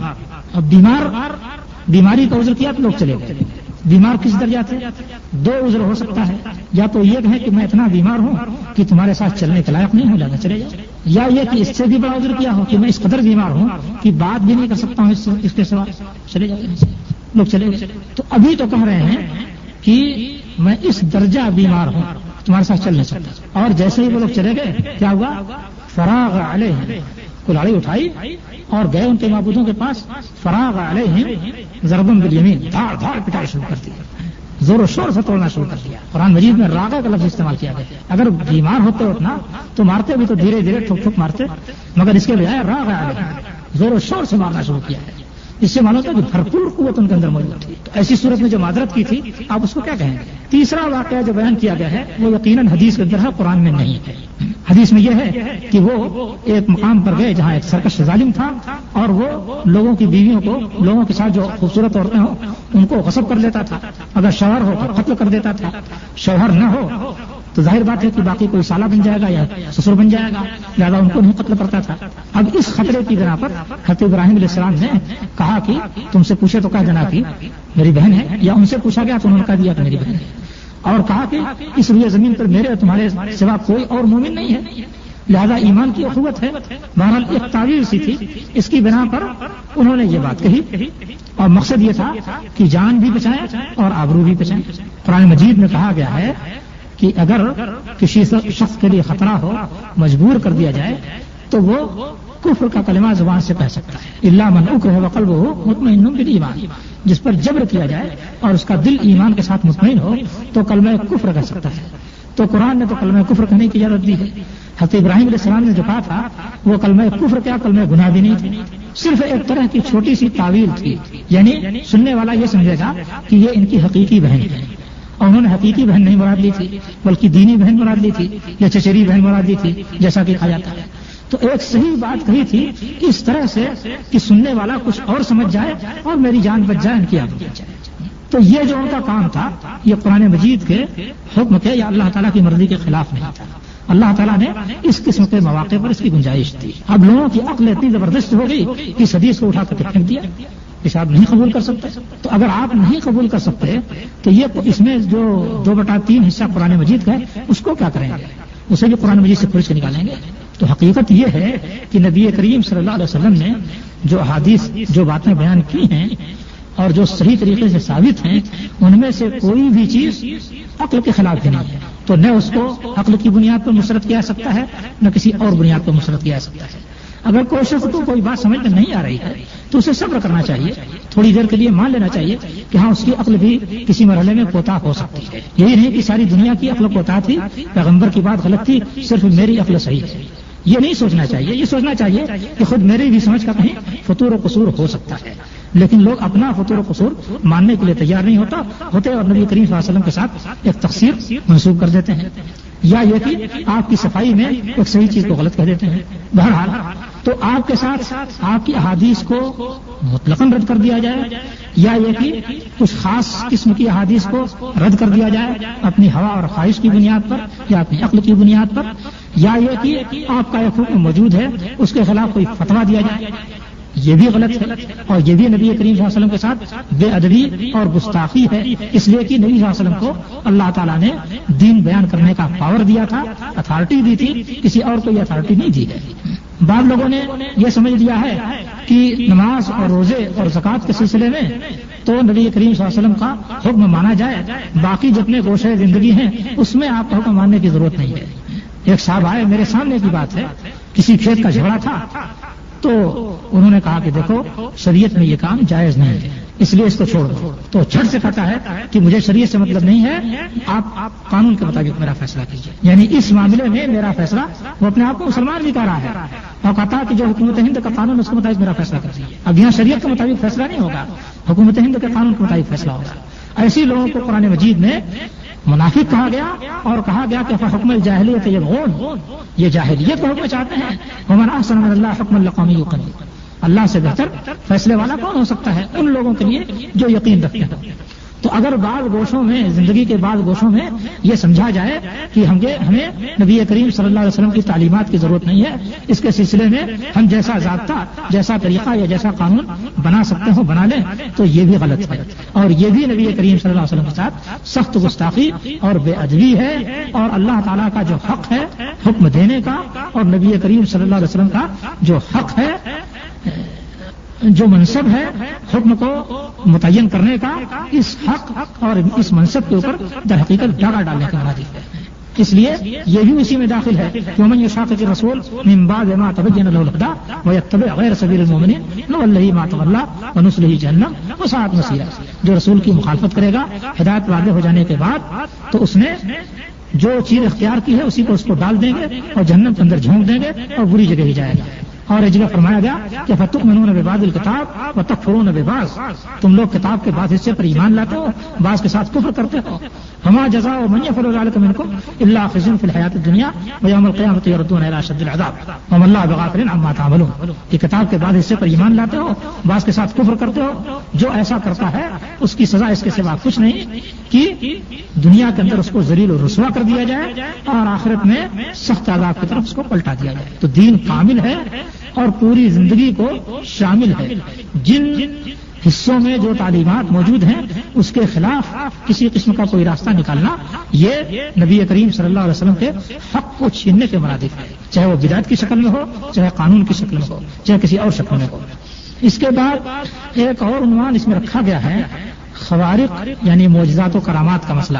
یہ مسئلہ ایک مرتبہ سوال کے اندر آ چکا ہے اور اس کی تفصیل بھی میں نے رکھ دی ہے، اس لیے میرے خیال میں اب اس پر تفصیل کی ضرورت نہیں ہے، اس لیے کہ وقت اور گنجائش کا بھی مسئلہ سامنے ہے۔ چلتے رہے، آپ لوگ چائے پینا چاہتے ہیں؟ پوچھ رہے ہیں، چلتا رہے۔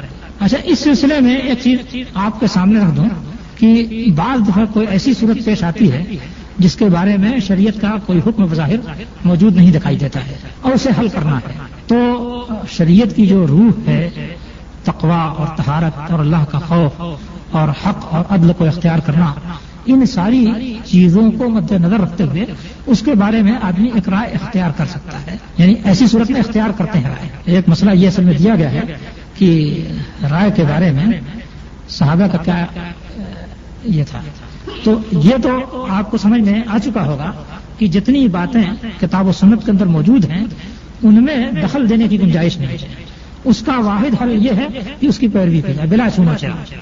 لیکن کوئی صورتحال اگر ایسی پیش آ جائے نظر نہیں آ رہا ہے تو شریعت اسلامی کی جو اسپرٹ ہے، جو روح ہے، جس میں اللہ کا تقویٰ، مشکوک چیزوں سے پرہیز اور عدل و انصاف کو مد نظر رکھنا، ان چیزوں کو سامنے رکھ کر کے اس مسئلے کے بارے میں جو روش زیادہ مناسب معلوم ہوتی ہے وہ اختیار کی جا سکتی ہے، لیکن اس پر اصرار نہیں کیا جا سکتا۔ اس کو کہتے ہیں رائے۔ حضرت عمر رضی اللہ تعالیٰ عنہ کے زمانے میں بعض مسائل اس طرح کے پیش آئے جس کے متعلق ان کو کوئی حدیث ایک ساتھ اور طرح فیصلہ انہوں نے کہا کبھی نہیں، لہٰذا جماعتیں ایجاد کر لینا یا فرقوں میں بنٹ جانا، دین میں اس کی کوئی گنجائش نہیں رکھی گئی۔ ان الذین فرقوا دینہم وکانوا شیعا لست منہم فی شیء انما امرہم الی اللہ، ان کا معاملہ اللہ کے حوالے کیا جائے گا اور ان کا فیصلہ قیامت کے روز اللہ تعالیٰ فرمائے گا۔ اور ایک جگہ اللہ تعالیٰ نے فرمایا انیبوا الیہ منیبین الیہ واتقوہ واقیموا الصلاۃ ولا تکونوا من المشرکین، اللہ تعالیٰ کے دین پر عمل کرو، اس کی طرف جھکتے ہوئے، اور اللہ سے ڈرو، نماز قائم کرو اور مشرکین میں سے نہ ہو جانا۔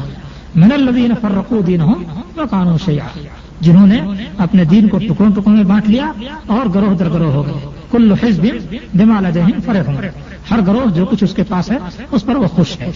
تو اس میں دین کو ٹکڑے کرنے اور مختلف گروہوں میں بانٹنے کو مشرکین کا وصف قرار دیا گیا اور مسلمانوں کو ان سے منع کیا گیا۔ مسلمانوں کو حکم دیا گیا تو کیا دیا گیا؟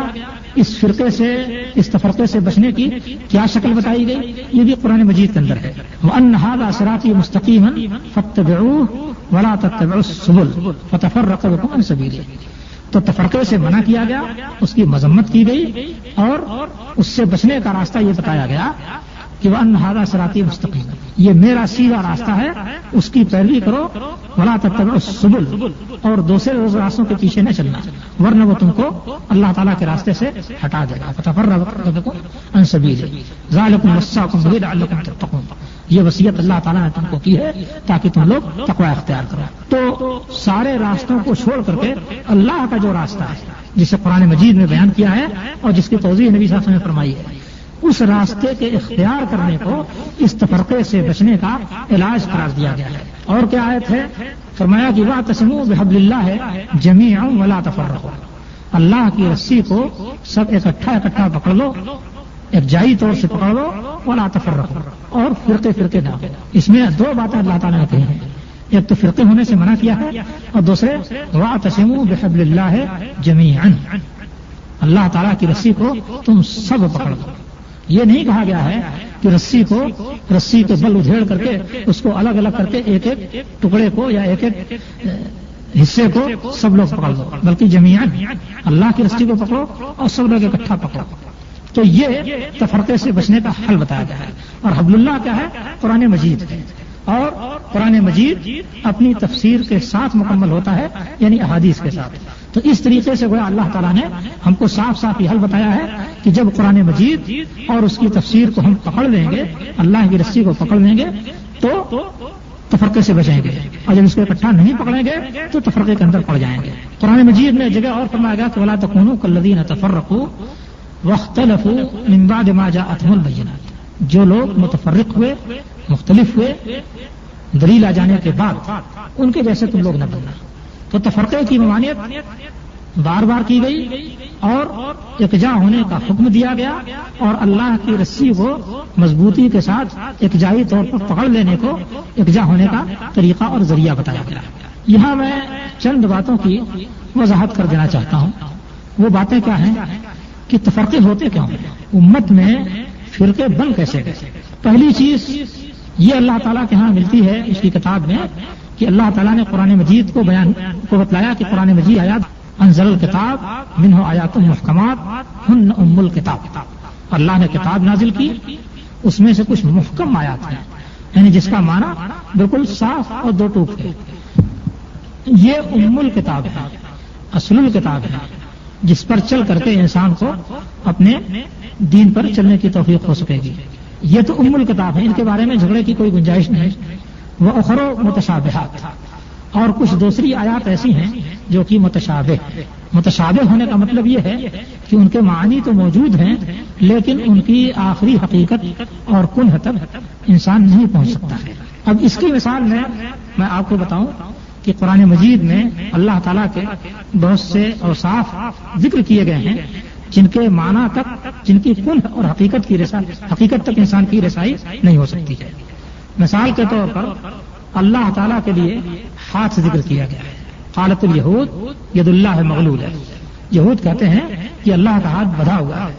غلت ایدیہم ولعنوا بما قالوا، ان کے ہاتھ بندھے ہیں اور جو بات انہوں نے کہی ہے اس پر ان کو لعنت ہو.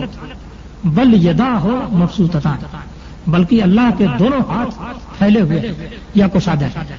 تو دیکھیے صرف یہی نہیں کہا گیا کہ یہودی کہتے ہیں کہ اللہ کا ہاتھ بندھا ہوا ہے، بلکہ اللہ نے خود کہا کہ بل یداہ مبسوطتان، اللہ کے دونوں ہاتھ پھیلے ہوئے.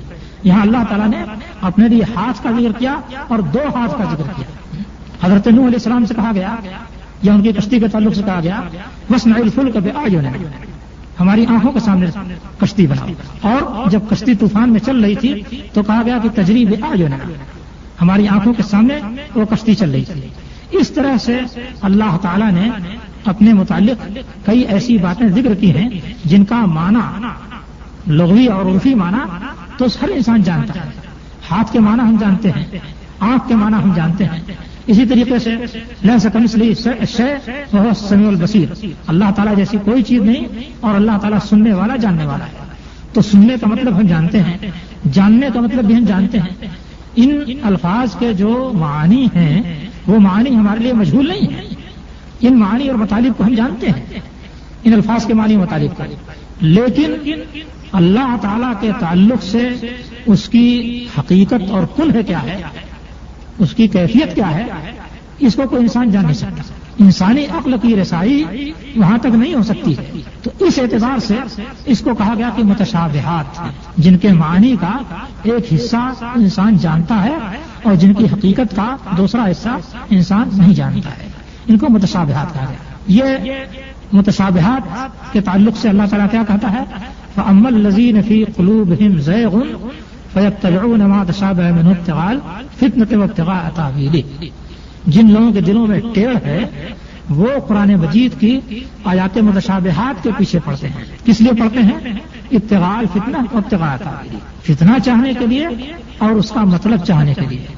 یعنی ان کے دماغ کی روش ایسی ہے کہ وہ سمجھتے ہیں کہ ہم اپنی عقل کے زور سے، اپنے فہم کے زور سے اللہ تعالیٰ کے ان صفات کی حقیقت بھی حل کر لیں گے اور اس کی کنہ تک پہنچ جائیں گے۔ تو اس کے لیے اس تعبیر اور اس مطلب کو ڈھونڈنے کے چکر میں اسی کے پیچھے پڑے رہتے ہیں، اور فتنہ بھی اس کے ذریعے سے اٹھاتے ہیں کہ فلاں گمراہ ہے، فلاں غلطی پر ہے، اور فلاں اللہ تعالیٰ کے بارے میں یہ کہہ کر کے گناہ مول لے رہا ہے۔ اس طرح کے فتنے اٹھا کر کے قوم میں تفرقہ مچاتے ہیں۔ تو یہ ایک چیز ہے تفرقے کی، کہ قرآن مجید کی جو آیات متشابہات ہیں ان کے مطلب کے پیچھے پڑ جائے کوئی گروہ اور اس کو فتنے کا ذریعہ بنا دے۔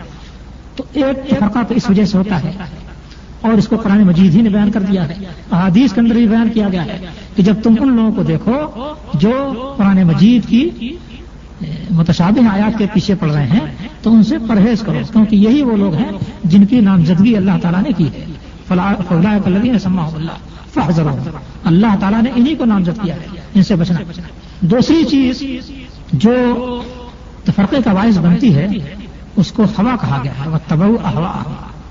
کچھ لوگوں کے خیال میں، جذبات میں ایک طرح کی کوئی بات گھسی ہوئی رہتی ہے اور کسی صورت سے دل سے وہ نکلتی نہیں ہے اور دل سے وہ نکالنا بھی نہیں چاہتے۔ ہر چیز کو اسی اپنے فہم اور اپنی سمجھی ہوئی حقیقت کے سانچے میں ڈھالنے کے چکر میں پڑ جاتے ہیں، تو بجائے اس کے کہ قرآن مجید یا احادیث کے اندر جو باتیں صاف صاف دو ٹوک بیان کی گئی ہیں ان کے سامنے گھٹنا ٹیکیں اور ان کو مان لیں، اس کے بجائے ان کے دماغ میں جو بات بیٹھ گئی ہے اس بات کے سانچے میں قرآن مجید کی آیات کو اور احادیث کو ڈھالنے کی کوشش کرتے ہیں۔ اس کوشش کے نتیجے میں کیا ہوتا ہے کہ ایک گروپ پیدا ہو جاتا ہے ان کے جیسا، اور دھیرے دھیرے وہ گروپ ایک گروہ بن کر کے، ایک فرقہ بن کر کے امت کے اندر ایک تفرقے کا سبب بنتا ہے۔ اور قرآن نبی کریم صلی اللہ علیہ وسلم نے بھی اس معاملے کی نشاندہی احادیث کے اندر کی ہے۔ فرمایا کہ دیکھو، حضرت معاویہ رضی اللہ عنہ کی حدیث ہے کہ یہ امت 23 فرقوں پر بٹے گی، جس میں سے ایک فرقہ حق پر ہوگا اور باقی سب کے سب جہنم میں ہوں گے۔ پھر آپ نے فرمایا کہ سيخرج في أمتي أقوام تتجارى بهم تلك الأهواء كما يتجارى الكلب بصاحبه لا يبقى منه عرق ولا مفصل إلا دخل۔ میری امت میں ایسے لوگ نکلیں گے جن کے اندر ہوا اپنی دماغی خواہشات یا دماغی توجہات اس طریقے سے گھس جائیں گی اور بیٹھ جائیں گی جس طریقے سے کتا کاٹتا ہے تو اس کا زہر جسم کے اندر دوڑ جاتا ہے کہ جسم کے رگو پے کا کوئی حصہ باقی نہیں بچتا ہے مگر اس کے اندر وہ چیز داخل ہو جاتی ہے۔ کتا کاٹتا ہے تو پورے جسم میں اس کا زہر پھیل جاتا ہے اور انسان بھوکنے لگتا ہے۔ تو جس طریقے سے یہ زہر پھیلتا ہے اس طریقے سے یہ ہوا خواہش نفس بلکہ خواہش دماغ کہہ لیجیے، دماغی کشتی کا کہ جو قوت آدمی رکھے ہوئے ہے یہ اس کے رگو پے کے اندر گھس جاتی ہے اور پھر کوئی حق اس پر اثر نہیں کرتا ہے۔ کتا جب کتے کا زہر جب گھس جاتا ہے تو ایسی صورت میں سوائے کتے کو اسے کچھ نظر نہیں آتا ہے۔ اسی طریقے سے جب یہ ہوا قلب و نظر کے اندر گھس جائے تو سوائے اس کے اور کوئی بات نظر نہیں آئے گی۔ احادیث کو توڑ کر، آیات کو توڑ کر اور واقعات کو توڑ کر کے خام خواہ اسی سلسلے میں ڈھالنے کی کوشش کی جاتی ہے اور اپنے اسی فلسفے کو ہر صورت میں غالب کرنے کی کوشش کی جاتی ہے۔ ایک حدیث میں بتایا گیا کہ جب کوئی قوم بگڑتی ہے تو اسے کیا دیا جاتا ہے؟ الا اوت الجدل، اس کو جدل کی قوت دے دی جاتی ہے، کٹ حجتی اور بحث کی قوت دے دی جاتی ہے۔ اب اس کے سامنے لاکھ آپ دلیل پیش کر کے رکھ دیں مگر وہ مانے گا نہیں، وہی بات کہے گا جو اس کے دل کے اندر پلا دی گئی، نہ وہ قرآن کی مانے گا نہ حدیث کی مانے گا، جو اس کے دل و دماغ میں بیٹھ گئی ہے اسی کو گھوم پھر کر کے کہے گا۔ تو یہ جدل کی قوت ہوتی ہے، اور اس کے لیے وہ طرح طرح کی حجتیں لائے گا اور طرح طرح کے ہیرے لائے گا۔ قرآن مجید میں قریش کو جو بالکل بضد تھے اور حق واضح ہو جانے کے باوجود یہ مانتے نہیں تھے، ان کو کہا گیا کہ بل ہم قوم خصمون ما ضربوه لك الا جدلا بل ہم قوم خصمون۔ یہ کیا تھا؟ نبی کریم صلی اللہ علیہ وسلم نے کہا کہ تم اور تمہارے جو معبود ہیں، انکم وما تعبدون من دون اللہ حسب جہنم، تم اور تمہارے یہ معبود یہ جہنم کا ایندھن ہے۔ تو اس نے کہا کہ اچھا میں ابھی ان کو شکست دیتا ہوں۔ لوگوں نے جب یہ بات سنی اور یہ بات پھیلی تو ایک شخص نے کہا کہ میں ابھی جاتا ہوں اور ابھی ان کو قائل کر کے چھوڑوں گا۔ کن کو؟ نبی کریم صلی اللہ علیہ وسلم کو۔ کیسے قائل کرے گا؟ آیا تو کہتا ہے کہ محمد تم کہتے ہو کہ ہم لوگ جو کچھ پوچھتے ہیں وہ ہمارے ساتھ وہ بھی جہنم میں ڈالے جائیں؟ کہا تو کہا کہ کیا خیال ہے عیسائی ابن مریم کے بارے میں؟ وہ بھی تو پوجے جا رہے ہیں، عیسائی ان کو پوچھتے ہیں تو بھی تو جہنم میں جانے چاہیے۔ تو ان سے کہا گیا کہ ان الذین سبقت لهم من الحسنى اولئک عنها مبعدون، جن کے لیے پہلے سے حسنہ سبقت کر چکا ہے، یعنی جو خود راہ راست پر رہے ہیں، وہ جہنم سے دور رکھے جائیں گے۔ یعنی پوجنے والا اور جس کی پوجا کی جا رہی ہے یہ دونوں اس صورت میں جہنم میں جائیں گے، جبکہ جس کی پوجا کی جا رہی ہے وہ بھی اس پر راضی رہا ہو۔ حضرت عیسیٰ علیہ السلام کس سے بری ہیں؟ وہ تو صاحب ایمان تھے، صاحب پیغمبر تھے، لہذا ان کو مثال میں پیش کرنا غلط ہے۔ اسی کہا گیا کہ ما ضربوه لك الا جدلا، ان کی مثال محض حجتی کے لیے پیش کی ہے۔ بل ہم قوم خصمون، بلکہ یہ جھگڑالو اور بحث لوگ ہیں۔ تو جب دماغی فلسفہ کسی انسان کے دماغ پر سوار ہو جاتا ہے اور وہ شریعت کو اسی کے سانچے میں ڈھالنا شروع کرتا ہے تو بڑا حجتی ہو جاتا ہے، اور کسی صورت میں اپنی بات کو چھوڑ کر کے اللہ تعالیٰ کی صاف صاف باتوں کے سامنے جھکنے کے لیے تیار نہیں ہوتا۔ یہ بھی ایک سبب بن جاتا ہے تفرقے کا۔ اچھا، تیسری چیز جو تفرقے کا سبب بنتی ہے وہ کیا ہے؟ کسی شخص کو پیغمبر کے علاوہ کسی شخص کو مرکزی حیثیت دے دی جائے۔ کسی دوسری شخصیت کو جب مرکزی حیثیت دے دی جاتی ہے تو اس سے بھی فرقہ وجود میں آتا ہے۔ اور یہ کب ہوتا ہے؟ جبکہ ائمہ اور مشائخ اور علماء کے سلسلے میں غلو اختیار کیا جائے۔ تمام ائمہ کا، تمام اہل علم کا، تمام مشائخ کا ایک مقام اور درجہ ہے، اور ان کے مقام اور درجے کو کے اعتراف کا حکم دیا گیا ہے اور ان کے احترام کا حکم دیا گیا ہے۔ انزل الناس منازل، سارے لوگوں کو ان کے درجے پر رکھو، لیکن پیغمبر کے علاوہ کسی بھی شخص کو یہ درجہ حاصل نہیں ہے کہ اس کو مرکزی شخصیت کی حیثیت دے دی جائے، کہ حلال و حرام میں اسی کو آخری مرجع قرار دے دیا جائے اور کہا جائے کہ رسول کی طرف سے جو کچھ لایا جائے سب کی اس نے تفصیل کر دی، اس سے آگے بڑھنے کی ضرورت نہیں ہے۔ جب یہ درجہ دے دیا جائے تو پھر معاملہ خطرے کے دائرے میں داخل ہو جاتا ہے۔ قرآن مجید میں جو ذکر کیا گیا ہے یہود و نصارہ کا، اس میں کیا بتایا گیا ہے؟ اتخذوا احبارهم ورهبانهم اربابا من دون اللہ، انہوں نے اپنے احبار اور رہبان کو اللہ کے بجائے رب بنا لیا۔ اور کس طریقے سے بنا لیا تھا؟ یہ بات اس سے پہلے بھی آپ کے سامنے آ چکی ہے کہ ان کے احبار اور رہبان جو کچھ حلال کہتے اس کو حلال مان لیتے، جو کچھ حرام کہتے اس کو حرام مان لیتے۔ یہی معاملہ تھا جس کے بارے میں کہا گیا کہ انہوں نے اپنے احبار اور رہبان کو رب بنا لیا۔ تو اس امت میں کچھ شخصیتوں کو تلاش کر کے جب ان کو مرکزی شخصیت قرار دے دی جائے اور پیروی اور اتباع کا رخ نبی کریم صلی اللہ علیہ وسلم کے بجائے کسی شخصیت کی طرف پھیر دیا جائے تو یہاں سے بھی فرقہ پیدا ہو جاتا ہے، اور بہت سے فرقے اسی بنیاد پر پیدا ہوئے۔ اس لیے علماء اور ائمہ اور تمام اہل علم کا احترام اور ان کی کوششوں سے استفادہ یہ تو امت کے لیے ضروری ہے اور اس سے مستغنی نہیں ہے، لیکن اللہ کے رسول کے بجائے کسی اور کو مرکزی شخصیت قرار دینا یہ غلطی ہے اور اس سے لازمی طور پر امت میں فرقہ پیدا ہوگا۔ ایک اور چیز ہے اسی تعلق سے، شخصیت کے تعلق سے، کہ صرف لوگ ہی یہ غلطی نہیں کرتے ہیں بلکہ علماء اور بڑے بڑے اہل علم بھی یہ غلطی کرتے ہیں۔ حدیث کے اندر ایک مرتبہ میں دیکھ رہا تھا اعلام الموقعین، یہ بڑے لمبے عرصے کی بات ہے، غالباً میری طالب علمی کا زمانہ تھا، تو اس میں ایک حدیث امام ابن قیم نے ذکر کی ہے، وہ بڑی ہی فیصلہ کن قسم کی حدیث ہے بدعتوں کے ایجاد ہونے کے تعلق سے اور امت کے اندر تفرقہ پیدا ہونے کے تعلق سے۔ اس حدیث کے جو الفاظ اب تک مجھے یاد ہیں اس میں یہ ہے کہ بدعت کس طرح سے ایجاد ہوگی کہ ایک آدمی یہ کہے گا کہ قد قرأت القرآن فلم ار الناس یتبعونی حتی احدث لهم غیرہ، کہ میں نے قرآن پڑھا لیکن دیکھتا ہوں کہ میرا کوئی حلقہ ارادت نہیں بنا ہے، لوگ میرے پیروکار نہیں بن سکے ہیں، لہذا مجھے کیا کرنا چاہیے؟ حتیٰ احدث لہم غیرہ، اب مجھے کوئی اور چیز ایجاد کرنی چاہیے۔ تو اب وہ کوئی ایسا نقطہ یا کوئی ایسا معنی یا کوئی ایسا فلسفہ ایجاد کرتا ہے جس کے نتیجے میں اس کا اپنا ایک خلقہ بن جاتا ہے۔ تو وہ لوگ جو پڑھے لکھے ہوئے ہوتے ہیں ان کو بھی بعض دفعہ یہ شوق ہوتا ہے کہ اپنی ایک جماعت بناؤ، اپنا ایک گروپ بناؤ، اور اس جماعت اور گروپ کو وجود میں لانے کے لیے کوئی فلسفہ گڑھو، کوئی بات ایسی نکالو جس کے ذریعے سے دوسروں سے ممتاز ہو جاؤ۔ اس طرح کی بات نکال کر کے ایک جماعت کی تشکیل کی جاتی ہے، ایک گروہ بنایا جاتا ہے، ایک طبقہ تیار کیا جاتا ہے، اور بعد میں یہی جماعت، یہی گروہ اور یہی طبقہ امت کے اندر ایک باقاعدہ فرقہ بن کر کے سامنے آ جاتا ہے۔ فرقے بندی کا سبب یہ بھی ہے کہ امتی افراد کو مرکزی شخصیت دے دی جائے۔ مرکزی شخصیت صرف نبی کریم صلی اللہ علیہ وسلم کی ہے۔ یہ تو میں نے اسباب بیان کیے کہ اس امت میں تفرقے کن کن وجہوں سے پیدا ہوتے ہیں۔ اس امت میں تفرقے کی جو تاریخ ہے وہ بھی بڑی عبرتناک ہے۔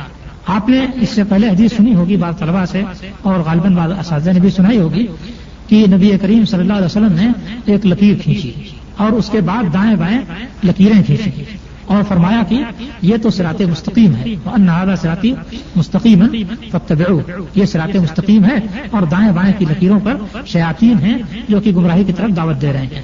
تو جو دائیں بائیں جائے گا وہ گمراہ ہو جائے گا، اور جو اس صراط مستقیم پر چلے گا وہ ہدایت یافتہ ہوگا۔ اس تعلق سے ایک روایت میں امت کے تفرقے کا جو نقشہ دیا گیا ہے وہ بہت زیادہ عبرتناک ہے۔ غالباً سنن ماجہ کی روایت ہے اور مستدرک حاکم کی، مجھے ٹھیک طریقے سے حوالہ یاد نہیں ہے، مگر اس میں یہ صاف ذکر کیا گیا ہے کہ نبی کریم صلی اللہ علیہ وسلم نے ایک لکیر کھینچی اور اس کے بعد 2 لکیریں دائیں طرف کھینچی، 2 لکیریں بائیں طرف کھینچی، 4 لکیریں کھینچی۔ یہ امت کے تفرقے کا نقشہ بتایا، اور اس امت میں تفرقے کا نقشہ تقریباً اسی انداز پر چلتا رہا۔ میں نے پوری ایک کتاب تیار کی تھی، اب تک وہ چھپی نہیں ہے اور نہ چھپانے کا ارادہ ہوا، لیکن اس میں نے اس حدیث کو ذکر کرنے کے بعد جب تفرقے کی تاریخ دیکھ کر کے نوٹ کرنی شروع کی تو یہ بڑی حیرت ہے کہ جو تفرقے بھی ہوئے وہ 4 حصوں میں، جس پہلو سے بھی تفرقے ہوئے وہ 4 حصوں میں بٹے۔ سب سے پہلا تفرقہ جو ہوا ہے وہ حضرت علی کے زمانے میں ہوا۔ حضرت علی کے زمانے میں ایک گروپ حضرت علی کے ساتھ ہو گیا اور ایک گروپ حضرت امیر معاویہ رضی اللہ عنہ کے ساتھ ہو گیا۔ اس تفرقے میں ظاہر بات ہے کہ یہ سیاسی تفرقہ تھا۔ اس سیاسی تفرقے کے بطن سے 2 گروہ پیدا ہوئے۔ ایک تو شیعوں کا گروہ پیدا ہوا جس نے حضرت علی کے اندر خدائی اور پتہ نہیں کیا کیا اوصاف جمع کر ڈالے، ان کو دیکھ کر کے سجدہ بھی کر دیا تھا۔ تو ایک گروہ شیعوں کے اندر پیدا ہو گیا، شیعوں کا پیدا ہو گیا جو حضرت علی کی حمایت میں تھا۔ ایک گروہ خارجیوں کا پیدا ہو گیا جو حضرت علی کی مخالفت میں تھا۔ اب خارجی تو کہتے تھے کہ حضرت علی کافر ہے۔ اب یہ غلو دیکھیے، خارجی اس درجہ غلو کو پہنچے کہ حضرت علی کو کافر کہنا شروع کیا، اور شیعہ اس درجہ غلو کو پہنچے کہ حضرت علی کو اللہ کے برابر قرار دے دیا، معبود کے برابر قرار دے دیا۔ 2 انتہا پسند طبقے پیدا ہو گئے، اور ان دونوں کے بیچ میں جمہور مسلمین تھے جو نہ حضرت علی کو ان کے مقام سے گراتے تھے نہ ان کو ان کے مقام سے بڑھاتے تھے۔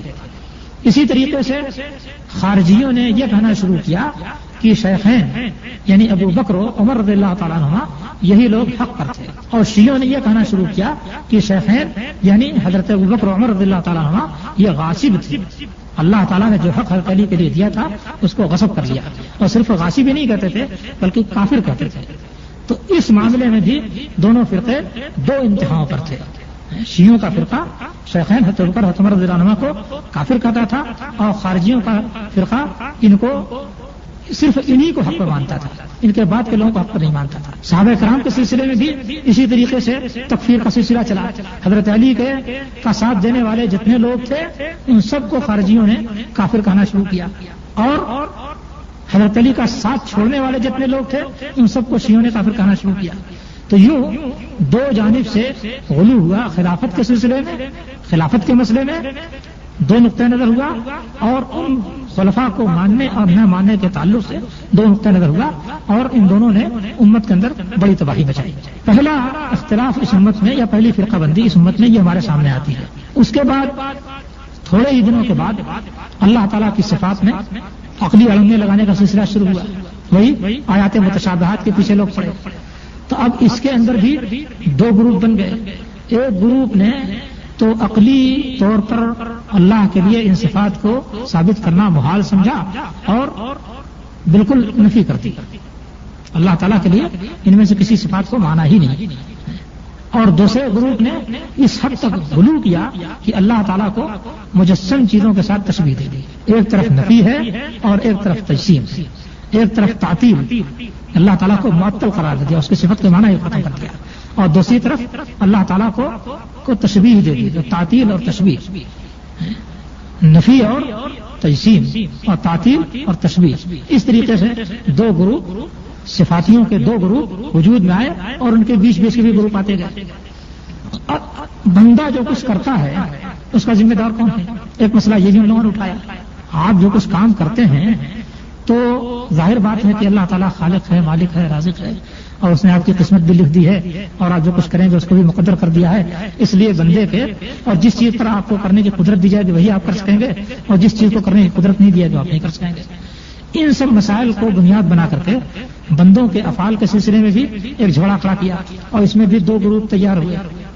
ایک گروپ نے یہ کہا کہ بندہ اپنے افعال کا خود خالق ہے، اس لیے اللہ تعالیٰ بندوں کو عذاب دے گا کیونکہ خود انہوں نے یہ کام کیا ہے، اللہ تعالیٰ کی قدرت وغیرہ کا اس میں کوئی دخل نہیں. تو ایک گروپ یہاں تک چلا گیا غلو میں، اور اس کے مقابل میں ایک اور گروپ تیار ہوا جنہوں نے کہا کہ بندہ اسی طریقے سے مجبور محض ہے جیسے کہ گھاس اور پودے جس طرح سے حرکت کرتے ہیں اپنے اختیار کے بغیر، ایسے ہی بندہ حرکت کرتا اپنے اختیار کے بغیر.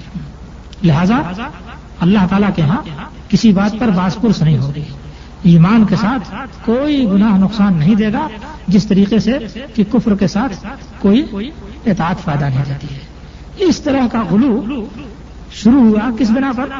وہی تعمق، فلسفیانہ روش اختیار کرنے کی جو کوشش کی گئی اور فلسفے گھڑنے شروع کیے گئے، اور وہ چیزیں جہاں تک انسان کے دماغ کی رسائی نہیں ہو سکتی ہے ان چیزوں کا بھی حل ڈھونڈنے کی کوشش کی گئی اور اس کو سونپنے کی کوشش کی گئی. تو اس کے نتیجے میں یہ فرقے پیدا ہوئے. ان فرقوں نے بڑے فتنے اٹھائے.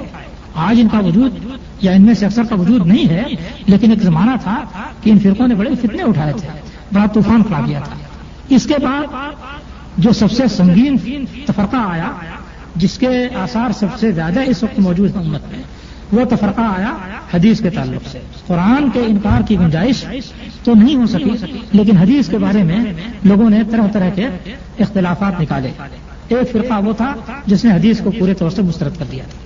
وہ فرقہ اس زمانے میں ختم ہو گیا، لیکن پھر اس زمانے میں نئے سرے سے پیدا ہوا. لیکن ایک دوسرا فرقہ وہ ہوا جس نے کہا کہ احادیث کو بلکہ حقیقت میں قرآن کو بھی انہوں نے اپنی رائے پر تولنا شروع کیا. قرآن یا احادیث کے اندر جتنے احکام ہیں اگر اپنی رائے اور قیاس کے اعتبار سے وہ درست نکلے تو اسے قبول کیا، ورنہ کسی نہ کسی ہیلے سے اس کو رد کر دیا. اور مسائل لینے کے لیے بجائے اس کے کہ احادیث رسول کی طرف رجوع کیا جائے، انہوں نے اپنے اساتذہ کے فتووں کی طرف رجوع کرنا شروع کیا اور یہ صورت اختیار کی کہ فلاں استاد کا یہ ایک فتویٰ ہے، اس ایک فتوے سے فلاں اصول پیدا ہوتا ہے. کیونکہ یہ فتویٰ اس طرح سے دیا گیا لہذا اس سے فلاں اصول نکلتا ہے، اور اس اصول کی روشنی میں اتنے 100 یا اتنے 1000 مسائل کا یہ جواب ہے. اب ان سارے مسائل پر وہ اصول لاگو ہوتا چلا جا رہا ہے، لہذا اس اصول کی بنیاد پر جواب نکلتا چلا جا رہا ہے.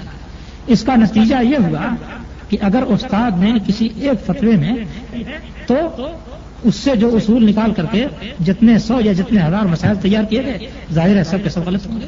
اور اگر استاد نے فتویٰ صحیح دیا تھا لیکن اس سے جو اصول نکالا گیا وہ اصول در حقیقت اس فتوے میں وہ اصول کار فرما نہیں تھا، کوئی دوسرا اصول کار فرما تھا، تو اب اس اصول کی بنیاد پر جتنے فتوے دیے جائیں گے وہ سب غلط ہو جائیں گے.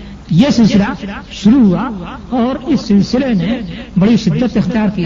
تو اس طریقے سے اہل الرائے کا ایک طبقہ تیار ہو گیا، اور اہل الرائے اور اہل الحدیث یعنی جو لوگ ہر مسئلے کے لیے قرآن یا حدیث کی آیات تلاش کرتے تھے اور اسی کی روشنی میں جواب دیتے تھے، اور اگر حدیث نہ مل سکے تو زیادہ تر اس بات کو ترجیح دیتے تھے کہ خاموش، اور اگر جواب دیتے بھی تھے تو یہ کہہ دیتے تھے کہ ہماری رائے ہے، شریعت نہیں ہے، تم کسی اور سے جا کے پوچھ سکتے ہو. تو اب یہ دو طبقے پیدا ہو گئے. ایک طبقے میں امام حنیفہ کے ماننے والے لوگ تھے. امام حنیفہ سے اتنے مسائل نہیں مروی ہیں، جتنے حنفی کتاب میں مسائل دکھائے گئے ہیں ان کا 10% مشکل سے ان کے پیش کردہ مسائل ہوں گے، باقی اسی اصول پر نکالے گئے ہیں کہ امام صاحب نے فلاں مسئلے میں یہ جواب دیا تھا، اس جواب سے فلاں اصول نکلتا ہے اور اس اصول پر اتنے مسئلوں کے یہ جواب نکلتے ہیں. باقاعدہ کتابوں اسی مشق سے اصول نکالا گیا اور ان اصول سے وہ مسائل نکالے گئے.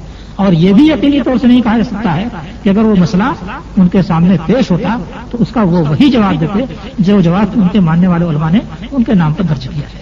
غیر ممکن ہے کہ وہ کوئی دوسرا جواب دیتے. تو ایک تو تھوڑے سے مسائل میں انہوں نے جواب دیا اور دوسرے مزید یہ احتیاط برتی کہ بہت صاف نصیحت کر دی کہ جب تمہیں رسول اللہ صلی اللہ علیہ وسلم کی کوئی حدیث مل جائے تو فضربوا بقول الحائط یا عرض الحائط، تو میری بات کو دیوار پر مار دو. یعنی نبی کریم صلی اللہ علیہ وسلم کی حدیث کے مقابلے میں میری بات یا میرے فتوے کا کوئی مقام نہیں. تو وہ تو بری ذمہ ہوگا. جو کچھ کہا غور کر کے استنباط کر کے کہا اور کہنے کے بعد یہ نصیحت کر کے وہ بری ذمہ ہوگا. لیکن جیسا کہ میں نے بتایا تھا کہ شخصیت کا جو غلو ہوتا ہے، اس غلو کے نتیجے میں ایک پوری فقہ ان کے نام سے تیار کر دی گئی اور تقریباً 4 صدی میں آ کر کے ایک باقاعدہ فرقہ بھی ان کے نام سے تیار کر دیا گیا جو اب تک چلا جا رہا ہے. اسی طرح کا معاملہ امام اوزاعی کے ساتھ بھی ہوا تھا، لیکن غالباً ان کو یہ بھی خدشہ رہا، انہوں نے بھی بہت منع کیا تھا کہ میری تقلید نہ کی جائے. تو امام اوزاعی کا فرقہ کچھ عرصے کے بعد ختم ہو گیا. ان کے نام پر جو فرقہ تیار ہوا تھا کچھ عرصے کے بعد اس دنیا سے وہ ناپید ہو گیا. امام ابن جریر طبری کے نام پر بھی اسی طریقے سے ان کی فقہ پر بھی ایک فرقہ تیار ہوا تھا اور کچھ عرصے تک چلنے کے بعد وہ بھی ختم ہو گیا. امام مالک کے نام پر کچھ اسی انداز سے فرقہ تیار ہوا، حالانکہ امام مالک نے زیادہ مسائل نہیں بتائے ہیں. آپ موطا اٹھا کر کے دیکھ لیجیے، موطا کا آدھا یا آدھا سے زیادہ حصہ احادیث کا ہے اور آدھا سے کم حصہ مسائل کا ہے.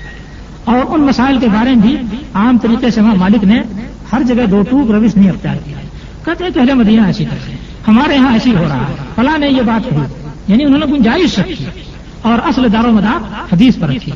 بعد میں ان کے ماننے والوں میں کہ آگے چل کر کے کافی عرصے کے بعد باقاعدہ تدوین ہوئی ان کے مسلک کی المدونۃ الکبریٰ اور اس کے اندر سارے مسائل بھرے گئے اور اب وہ امام مالک کا مذہب بن گیا جس کا ان کو پتہ بھی نہیں. امام مالک مثال کے طور پر دیکھیے، امام مالک ایک حدیث لے آتے ہیں کہ نبی کریم صلی اللہ علیہ وسلم نماز میں جب کھڑے ہوتے تھے تو داہنا ہاتھ بائیں ہاتھ پر رکھتے تھے.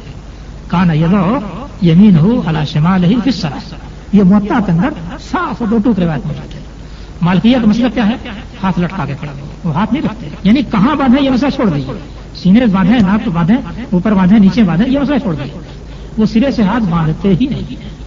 حالانکہ امام مالک کی جو اپنی کتاب ہے موطا امام مالک، اس میں یہ حدیث صاف طریقے سے موجود ہے، مگر ان کے نام پر جو مدونۃ کبریٰ تیار کیا گیا اس میں یہ لکھا ہے کہ صاحب ہاتھ نہیں باندھنا چاہیے، لہذا نہیں باندھتے.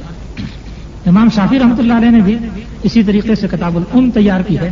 اس میں انہوں نے اپنی احادیث اور روایات کو جمع کیا ہے اور ان احادیث اور روایات سے مستنبط ہونے والے بہت سے مسائل کی نشاندہی کی ہے. اور بعض مسائل جو احادیث کے حوالے سے نہیں ہیں ان کو اس طریقے سے درج کیا ہے کہ یا تو وہ قرآن و حدیث سے مستنبط ہو رہے ہیں یا کہ فلاں کا یہ قول ہے، یعنی چاہو مان لو چاہے مت مانو، اس سے مطلب نہیں. مگر ان کے بعد مزنی نے ان کی فقہ کو جمع کیا اور ان کے بعد آنے والے لوگوں نے مزید اس کے اندر بہت ساری باتیں نکالنی شروع کی. خود امام شافعی سے بہت سارے مسائل میں دو طرح کے فتاوے منقول ہیں، تو اس کو دو حصوں میں بانٹا گیا کہ یہ قول جدید ہے، یہ قول قدیم ہے. بعد میں 6 صدی یا 7ویں صدی میں امام نووی آئے تو انہوں نے جم کر کے فقہ شافعی کو تعریف کیا المہذب کی شکل میں. اب المہذب ان کے نزدیک حجت بن گئی اور وہ فقہ شافعی کا دار و مدار بن گئی.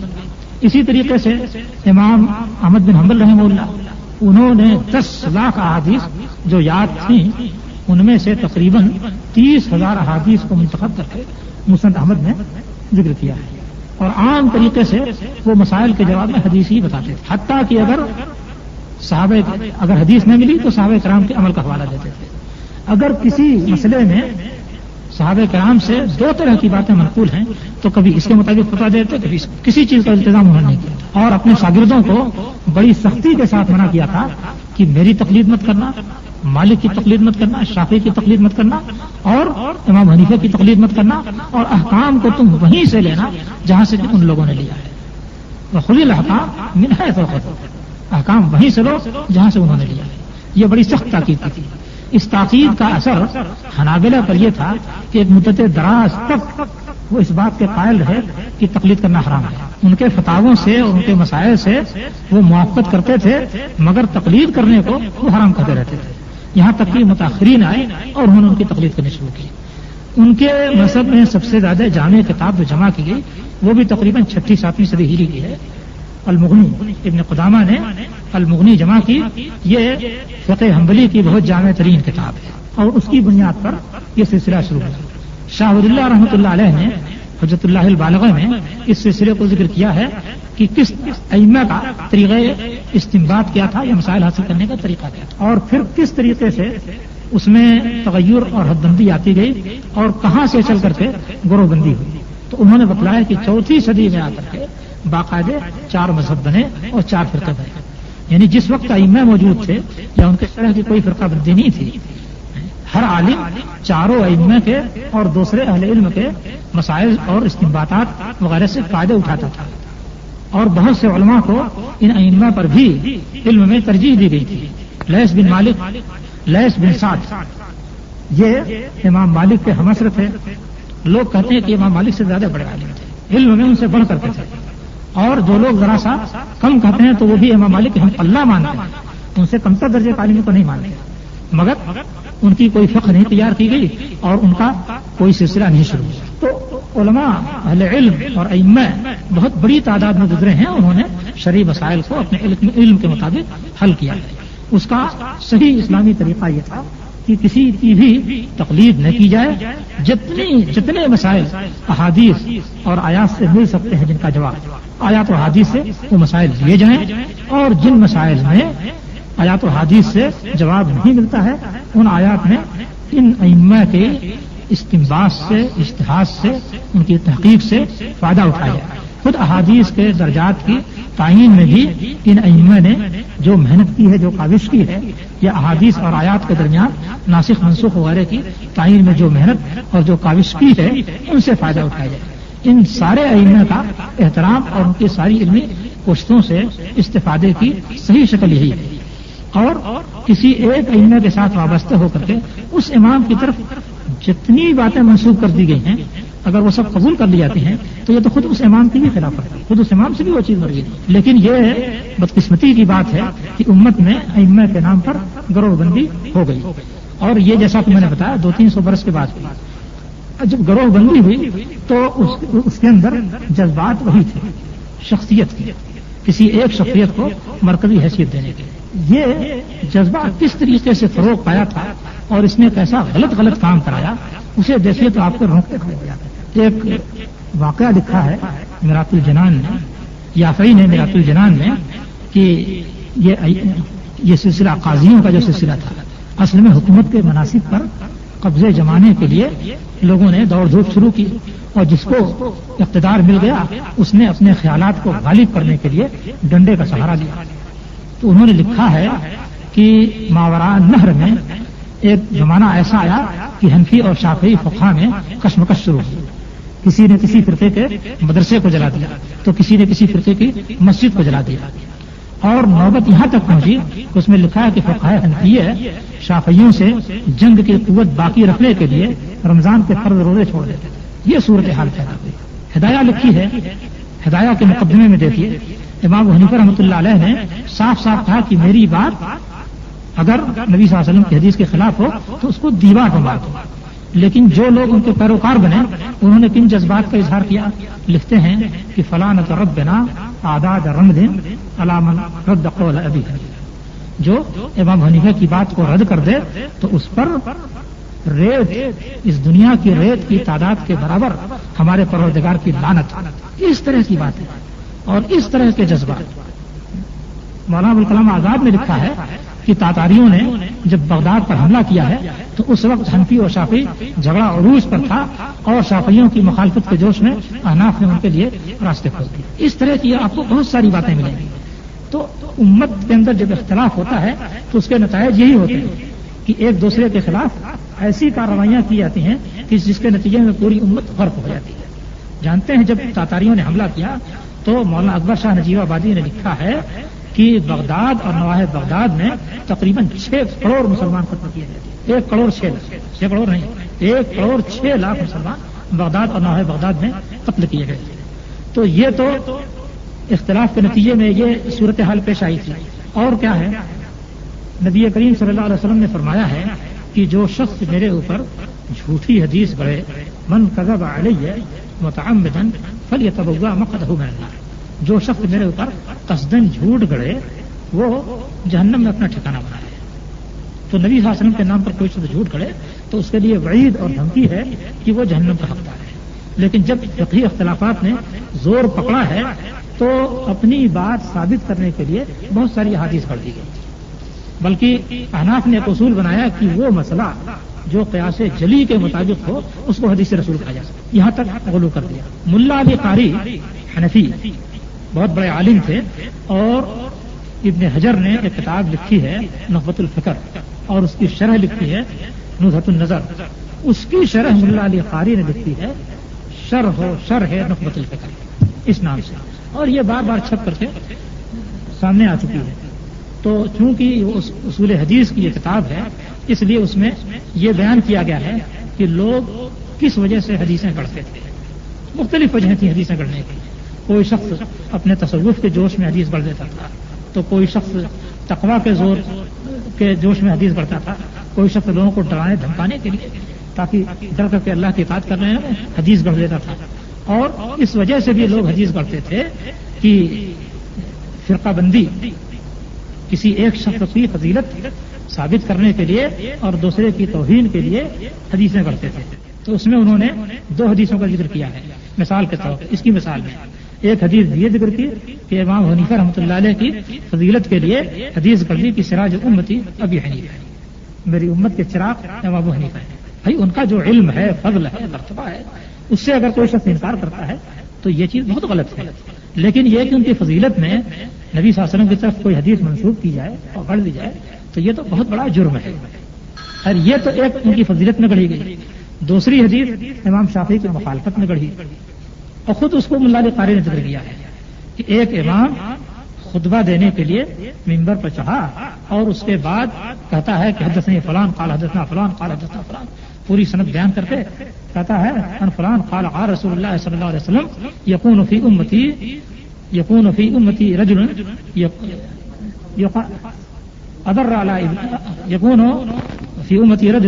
اضر علی امتی من ابلیس یقال له محمد بن ادریس، کہ میری امت میں ایک آدمی ہوگا جو میری امت کے لیے ابلیس سے بھی بڑھ کر کے نقصان دہ ہوگا، اس کو محمد بن ادریس کہا جائے گا. محمد بن ادریس کون تھے؟ امام شافعی رحمۃ اللہ علیہ تھے. تو امام شافعی رحمۃ اللہ علیہ کی توہین اور ان کا مرتبہ کم کرنے کے لیے اس شخص نے یوں حدیث کی. اور جانتے ہیں کیا نتیجہ ہوا کہ جیسے ہی اس نے یہ بات پوری کی دھم سے ممبر سے گر گیا. اللہ تعالیٰ نے بالکل اخذ عزیز مقتدر کا نقشہ دکھلا دیا. تو تمام علماء اور تمام ائمہ کا احترام اور ان کے علم سے استفادہ اور ان کے علم سے اپنے مسائل کے حل کی کوشش، یہ ایک حل ہے اور قابل احترام حل ہے اور ضروری ہے. امت کے لیے بے لگام ہونے کی گنجائش نہیں دی گئی. لیکن یہ کہ ایک امام کو دوسرے امام سے ٹکرانا اور ایک کو گالی دینا اور کسی ایک کی توہین کرنا، یہ حد درجے کی گستاخی ہے اور اس کے سنگین نتائج بعض دفعہ اللہ تعالیٰ نے دکھلا دیے ہیں. اور نبی کریم صلی اللہ علیہ وسلم کے حدیث کی روشنی میں ایک اور سنگین نتیجے کا انتظار ایسے آدمی کرنا چاہیے کہ جس شخص نے آپ کے اوپر حدیث گھڑی وہ جہنم میں اپنا ٹھکانہ بنا لیا. تو میں نے گھڑی کی طرف توجہ نہیں کی تھی اور 12 بج گئے. مجھے کچھ سوال و جواب نہ کرنا ہے یا اور کوئی بات ہے تو کر سکتے ہیں، آدھا گھنٹہ ہے. تو پھر ایک بات اور اس سلسلے میں کہتا چلوں کہ تفرقے کا ایک نتیجہ تو یہ آپ کے سامنے ہے، خسرت دنیا والآخرہ والا، کہ امت متفرق ہو جائے گی.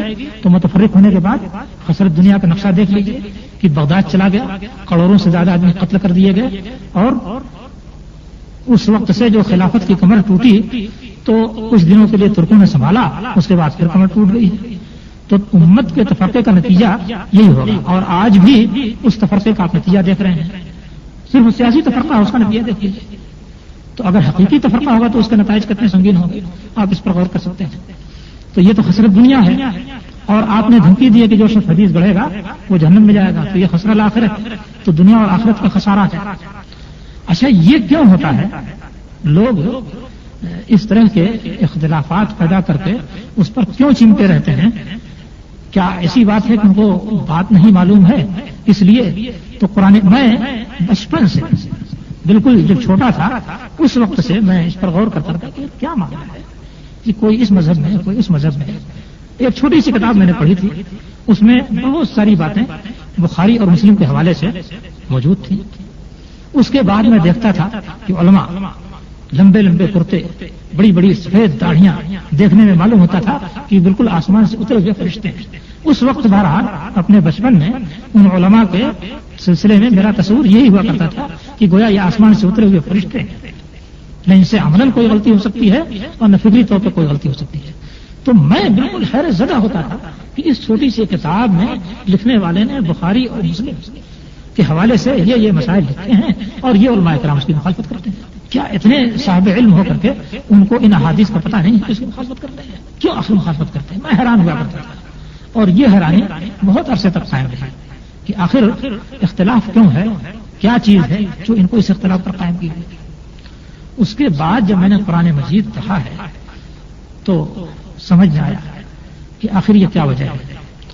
قرآن مجید میں نے کیا چیزیں دیکھی تھی، اس کا تھوڑا سا حصہ آپ کے سامنے میں پیش کرتا ہوں.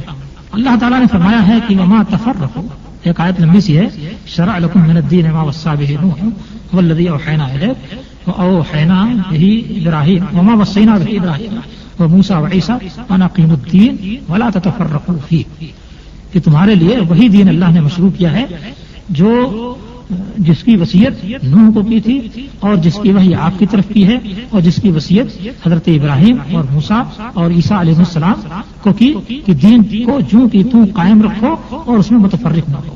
دین جس طریقے سے دیا گیا ہے ویسے ہی قائم رکھو، اسے متفرق نہ ہو. کبر علی المشرکین ما تدعوہم الیہ، مشرکین پر وہ بات گراں گزرتی ہے جس کی آپ دعوت دے رہے ہیں. یہ نبی حسن سے کہا جا رہا ہے. اللہ یجتبی الیہ من یشاء ویہدی الیہ من یرید، اللہ تعالیٰ اپنے لیے جس کو چاہتا ہے چن لیتا ہے اور اپنی طرف جس کو چاہتا ہے ایسے آدمی کو ہدایت دیتا ہے جو اس کی طرف جھک رہا ہو، یعنی جس کے اندر جذبہ بندگی ہو اس کو اللہ تعالیٰ ہدایت دیتا ہے. اس کے بعد اللہ تعالیٰ فرماتا ہے کہ وما تفرقوا الا من بعد ما جاءهم العلم بغیا بینہم، اللہ تعالیٰ نے تو وہی دین سب کے لیے مشروع کیا. حضرت نوح سے لے کر کے نبی کریم صلی اللہ علیہ وسلم تک جتنے پیغمبر آئے سب کے لیے اللہ تعالیٰ نے ایک ہی دین کو مشروع کیا اور کہا کہ اس میں تفرقہ نہ کرنا، جو کہ تم اس کو قائم رکھو، اس میں کوئی تفرقہ نہیں ہونا چاہیے. لیکن اس کے باوجود تفرقہ ہوا. تو تفرقہ کیوں ہوا؟ جہالت کی بنا پر. اللہ تعالیٰ کہتا ہے کہ وما تفرق الذین اوتوا الکتاب وما تفرقوا الا من بعد ما جاءهم البینات ما جاءهم العلم، ان کے پاس علم آ گیا اس کے بعد انہوں نے فرقہ بندی اختیار کی. علم آ جانے کے بعد فرقہ بندی، جہالت کی بنا پر فرقہ بندی نہیں اختیار کی. ان کے پاس دین کا علم تھا، دین کا علم آ جانے کے بعد فرقہ بندی اختیار کی. کیوں اختیار کی؟ بغیم بین، آپس میں بغی کے لیے. اس بغی کی تفسیر مفسرین نے یہ کی کہ حسدم بین، اس کے ساتھ اتنے آدمی، اس کے ماننے والے اتنے زیادہ ہیں، چلو ایک فرقہ میں بھی بنا دیا. اس کو اتنا چندہ ملتا ہے اور میں ایسی ٹھوکر کھاتا ہوں، چلو میں بھی ایک گروپ تیار کروں. اس طریقے سے یہ خوب جانتے تھے کہ حق یہ ہے، باطل یہ ہے، دلیل آ چکی، علم آ چکا، لیکن آپس میں ایک دوسرے سے آگے بڑھنے اور ایک دوسرے کو پیچھے چھوڑنے کے لیے انہوں نے تفرقہ کیا. بغیم بین، فرمایا کہ ولولا کلمۃ سبقت من ربک لقضی بینہم، اگر تمہارے پروردگار کی طرف سے ایک بات سبقت نہ کر چکی ہوتی تو اللہ تعالیٰ یہی فیصلہ کر دیتا. یعنی اللہ تعالیٰ نے اس دنیا میں فیصلہ کرنے کا فیصلہ نہیں کیا ہے، چھوڑ دیا ہے کہ دنیا میں دین پر ٹھیک ٹھیک چلنا ہے، چلو نہیں چلنا ہے تو پڑے رہو اور اس کی سزا بھگتو گے، قیامت میں بھگتو گے. اس لیے اللہ تعالیٰ چھوڑ رہا ہے، ورنہ یہی اپنا فیصلہ نافذ کر دیتا. اچھا، اور ایک جگہ فرمایا ہے اللہ تعالیٰ نے کہ کان الناس امۃ واحدۃ فبعث اللہ النبیین مبشرین ومنذرین، سارے لوگ ایک ہی امت تھے، اللہ تعالیٰ نے پیغمبروں کو بھیجا جو مبشر اور منذر تھے، بشارت دینے والے اور عذاب سے ڈرانے والے تھے. وانزل معهم الکتاب بالحق لیحکم بین الناس فیما اختلفوا فیہ، اور ان کے پاس اللہ تعالیٰ نے کتاب اتاری حق کے ساتھ تاکہ لوگوں کے درمیان جن باتوں میں اختلاف ہے یہ کتاب اس کا فیصلہ کر دے. مگر یہ اختلاف آیا کہاں سے تھا؟ فرمایا کہ وما اختلف فیہ الا الذین اوتوہ من بعد ما جاءتهم البینات کہ اس میں انہی لوگوں نے اختلاف کیا جن کو یہ کتاب دی گئی تھی. اور کب اختلاف کیا؟ دلائل آ جانے کے بعد. سارے دلائل موجود ہیں اور اختلاف ہوا ہے. کیوں اختلاف کیا؟ بغیم بین، وہی ایک دوسرے پر زیادتی کے لیے اور ایک دوسرے کا حق مارنے کے لیے. فہد اللہ الذین آمنوا لما اختلفوا فیہ من الحق بإذنہ. تو جو لوگ ایمان لائے تھے یعنی جن کا جذبہ یہ تھا کہ ہمیں اللہ اس کے رسول کی پیروی کرنی ہے ان کو تو اللہ تعالیٰ نے ہدایت دی تھی. اور جن لوگوں نے ایسا نہیں کیا تھا ان کا فیصلہ قیامت میں چھوڑ دیا گیا. اور کیا فرمایا گیا ہے کہ ان الدین عند اللہ الاسلام وما اختلف الذین اوتوا الکتاب الا من بعد ما جاءهم العلم بغیا بینہم. یہاں بھی وہی بات کی گئی ہے. اور فرمایا ہے کہ وما تفرق الذین اوتوا الکتاب الا من بعد ما جاءتهم البینہ لم يكن الذین کفروا من الکتاب. اس میں پڑھیے کہ وما تفرق الذین اوتوا الکتاب الا من بعد ما جاءتهم البینہ کہ جن لوگوں کو کتاب دی گئی انہوں نے تفرقہ کب کیا؟ بینہ آ جانے کے بعد. تو ان آیات سے بالکل صاف معلوم ہوتا ہے کہ پچھلے لوگوں نے جو اختلافات کیے تھے اور فرقے ایجاد ہوئے تھے وہ کسی غلط فہمی یا جہالت اور نادانی کے بنا پر نہیں تھے. وہ جانتے تھے کہ حق یہی ہے، سیدھا راستہ یہی ہے اور اللہ کی بات اسی پر چل کر کے بجا لائی جا سکتی ہے. اس کو جانتے تھے. اس جاننے کے باوجود ان لوگوں نے اپنے کچھ دنیاوی مقاصد کے لیے اور دنیاوی مقاصد میں کچھ لوگوں کو پیچھے چھوڑنے اور خود کو آگے بڑھانے کے لیے اختلاف کیا، یا اختلاف مل گیا تھا تو اس کو برقرار رکھا اور اس کی آبیاری کی اور اس کو قائم رکھا تاکہ اپنے اپنے دائرے میں اپنے اپنے مطالب پورے ہوتے رہیں. ظاہر بات ہے کہ اس امت کو بھی اسی راستے پر چلنا تھا جس راستے پر دوسرے چلے تھے. نبی کریم صلی اللہ علیہ وسلم نے فرمایا تھا لَتَتَّبِعُنَّ سُنَنَ مَنْ كَانَ قَبْلَكُمْ. تم سے پہلے جو لوگ تھے انہی کے طریقے پر تم لوگ بھی چلو گے. حذو القزۃ بالقزہ، جیسے ایک جوتا دوسرے جوتے کے بالکل برابر ہوتا ہے، یا شبرم بشبرم و ذراعم بذراعم، بالشت کے بالشت اور ہاتھ کے ہاتھ ٹھیک انہی کے نقش قدم پہ چلو گے. تو جب ان کے درمیان اختلاف کی غرض و غایت دین کے سلسلے میں کوئی غلط فہمی نہیں تھی بلکہ کچھ اور چیزیں تھیں، تو یہ سمجھ لیجئے کہ یہاں بھی جو فرقے بنے اور جو جماعتیں بنی ہیں وہ فرقے اور وہ جماعتیں کسی غلط فہمی کی بنا پر نہیں بنی ہیں بلکہ ان کے پیچھے باقاعدہ کچھ دنیاوی مقاصد کار فرما ہیں اور امت کے پورے گروپ کو ان مقاصد کے لیے استعمال کرنے کے لیے ایک صحیح اور سیدھے راستے کے بجائے ایک غلط راستے پر لگانے کی کوشش کی جا رہی ہے. اور اسی کوشش کے نتیجے میں یہ تفرقہ قائم ہے. ورنہ اگر واقعی دین کی طلب پیدا ہو جائے تو یہ تفرقہ نہیں قائم رہ جائے گا، الگ الگ جماعتیں نہیں رہ جائیں گی. کچھ مسائل میں اختلاف ہو سکتا ہے، یہ ایک فطری بات ہے. کچھ مسائل میں اختلاف باقی رہ جائے گا لیکن ان اختلافات کی بنیاد پر کوئی گروہ یا کوئی جماعت وجود میں نہیں آئے گی. ان اختلافات کے باوجود سارے لوگ اخوان رہیں گے، بھائی رہیں گے اور ایک دوسرے کے ہم جماعت، ہم گروہ یا ہم امت رہیں گے. یعنی کہ یہ ہماری جماعت ہے، یہ فلاں کی جماعت ہے، یہ فلاں کا فرقہ ہے، یہ فلاں کا فرقہ ہے، یہ صورت باقی نہیں رہے گی. تو یہ چند ضروری نکات تھے.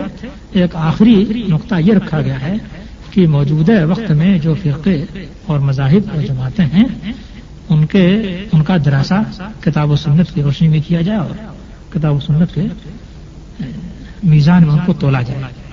تو یہ ایک بڑی لمبی بحث ہے اور یہ افسوس کی بات ہے کہ اب اتنا وقت نہیں ہے کہ اس موضوع کو چھیڑ کر کے پورا کیا جا سکتا ہو. اس لیے چھیڑنے کے بجائے اس کو چھوڑ دینا میں مناسب سمجھتا ہوں. قول فیصل تو یہی ہے کہ کتاب و سنت ہی دین کے اندر حجت ہے. اس لیے ان میں سے جتنے فرقے یا جتنی جماعتیں ہیں ان کے خیالات کو، ان کے فلسفے کو یا ان کے بنیادی مسئلے کو کتاب و سنت کے ترازو میں ناپا اور جھکا جائے اور جو غلط راستے پر ہے ان سے علیحدگی اختیار کی جائے. ہاں یہ بہت ضروری ہے اس لیے کہ فرقہ بن گیا ہے. آپ کہیں گے کہ میں فلاں جماعت میں ہوں لیکن اس کے قائد کے افکار سے متفق نہیں ہوں، یہ دو متضاد باتیں ہیں. میں فلاں جماعت میں ہوں لیکن اس کے جو رہبر اعظم ہیں ان کی بات سے میں متفق نہیں ہوں، یہ بالکل غلط بات ہے. جتنے فرقے ہیں ان کے جو رہبر اعظم ہیں، ہر فرقے کا جو قائد اعظم ہے اس فرقے کے قائد اعظم کی باتوں کو کی اگر نفی کر دیجئے تو فرقہ صفر بن کر رہ جائے گا، وہ فرقہ صفر بن کر رہ جائے گا۔ ایک شخص اگر یہ کہہ دے کہ میں اس فکر سے متفق نہیں ہوں یا ان چیزوں سے متفق نہیں ہوں جو احمد رضا خان نے پیش کیا ہے، تو رضا خانی صفر رہ جائے گی۔ احمد رضا خان کی باتوں کو نکال دیجئے تو رضا خانی صفر رہ جائے گی۔ حضرت جی کے افکار اور طریقے کو نکال دیجئے تو حضرت جی کی جماعت صفر رہ جائے گی۔ حکومت الہیہ قائم کرنے کی ایک مخصوص فکر کو چھوڑ دیجئے تو جماعت صفر ہو کر رہ جائے گی۔ اس طریقے سے ہر جماعت جو تیار کی گئی ہے اس کا جو بنیادی فکر ہے اور بنیادی فکر پیش کرنے والا آدمی ہے، اس آدمی کو آپ الگ کر دیجئے تو جماعت صفر ہو کر رہ جائے گی۔ بعض جماعتیں جو اس طریقے کی کسی شخص کی فکر پر قائم نہیں ہوئی ہیں، ان جماعتوں کے اندر سے ان کے ایک قائد کو نہیں 1000 قائد کو الگ کر دیجئے، وہ کبھی صفر نہیں ہو سکتی ہیں۔ جن لوگوں نے کتاب و سنت کو اپنا طریقہ بنایا ہے ان لوگوں کی جماعت سے آپ 1,00,000 اسماعیل شہید کو نکال کے الگ کر دیجئے، وہ جماعت جہاں ہمیں باقی رہے گی، اس لیے کہ اس نے کتاب و سنت کو اپنا طریقہ بتایا ہے۔ اور جن لوگوں نے کتاب و سنت کی رٹ لگائی ہے لیکن کسی شخص کے ایجاد یا اختراع کے ہوئے بنیادی فکر کو اپنی جماعت سازی کی اساس بنائی ہے، اس بنیادی فکر کی نفی ہوتے ہی وہ جماعت پوری کی پوری بے اساس ہو جائے گی، ختم ہو جائے گی، صفر ہو جائے گی۔ اس سے آپ کو اندازہ کرنا چاہیے کہ جتنے فرقے بنتے ہیں ان فرقوں میں شریعت کے تعلق سے کوئی جان نہیں ہوتی ہے، اسلام کے تعلق سے کوئی جان نہیں ہوتی۔ اسلام ایک جامع دین ہے جو عقیدے اور عبادات اور معاملات اور امور زندگی کے سلسلے میں ایک مستقل طریقہ پیش کرتا ہے۔ اس مستقل طریقے کو انسان قبول کر کے فاتقوا اللہ ما استطعتم واسمعوا واطیعوا کہ جس قدر ہو سکے اللہ سے ڈرو اور اس کی بات سنو اور مانو، اس پر جو چلے گا وہ صحیح طریقے پر قائم ہوگا۔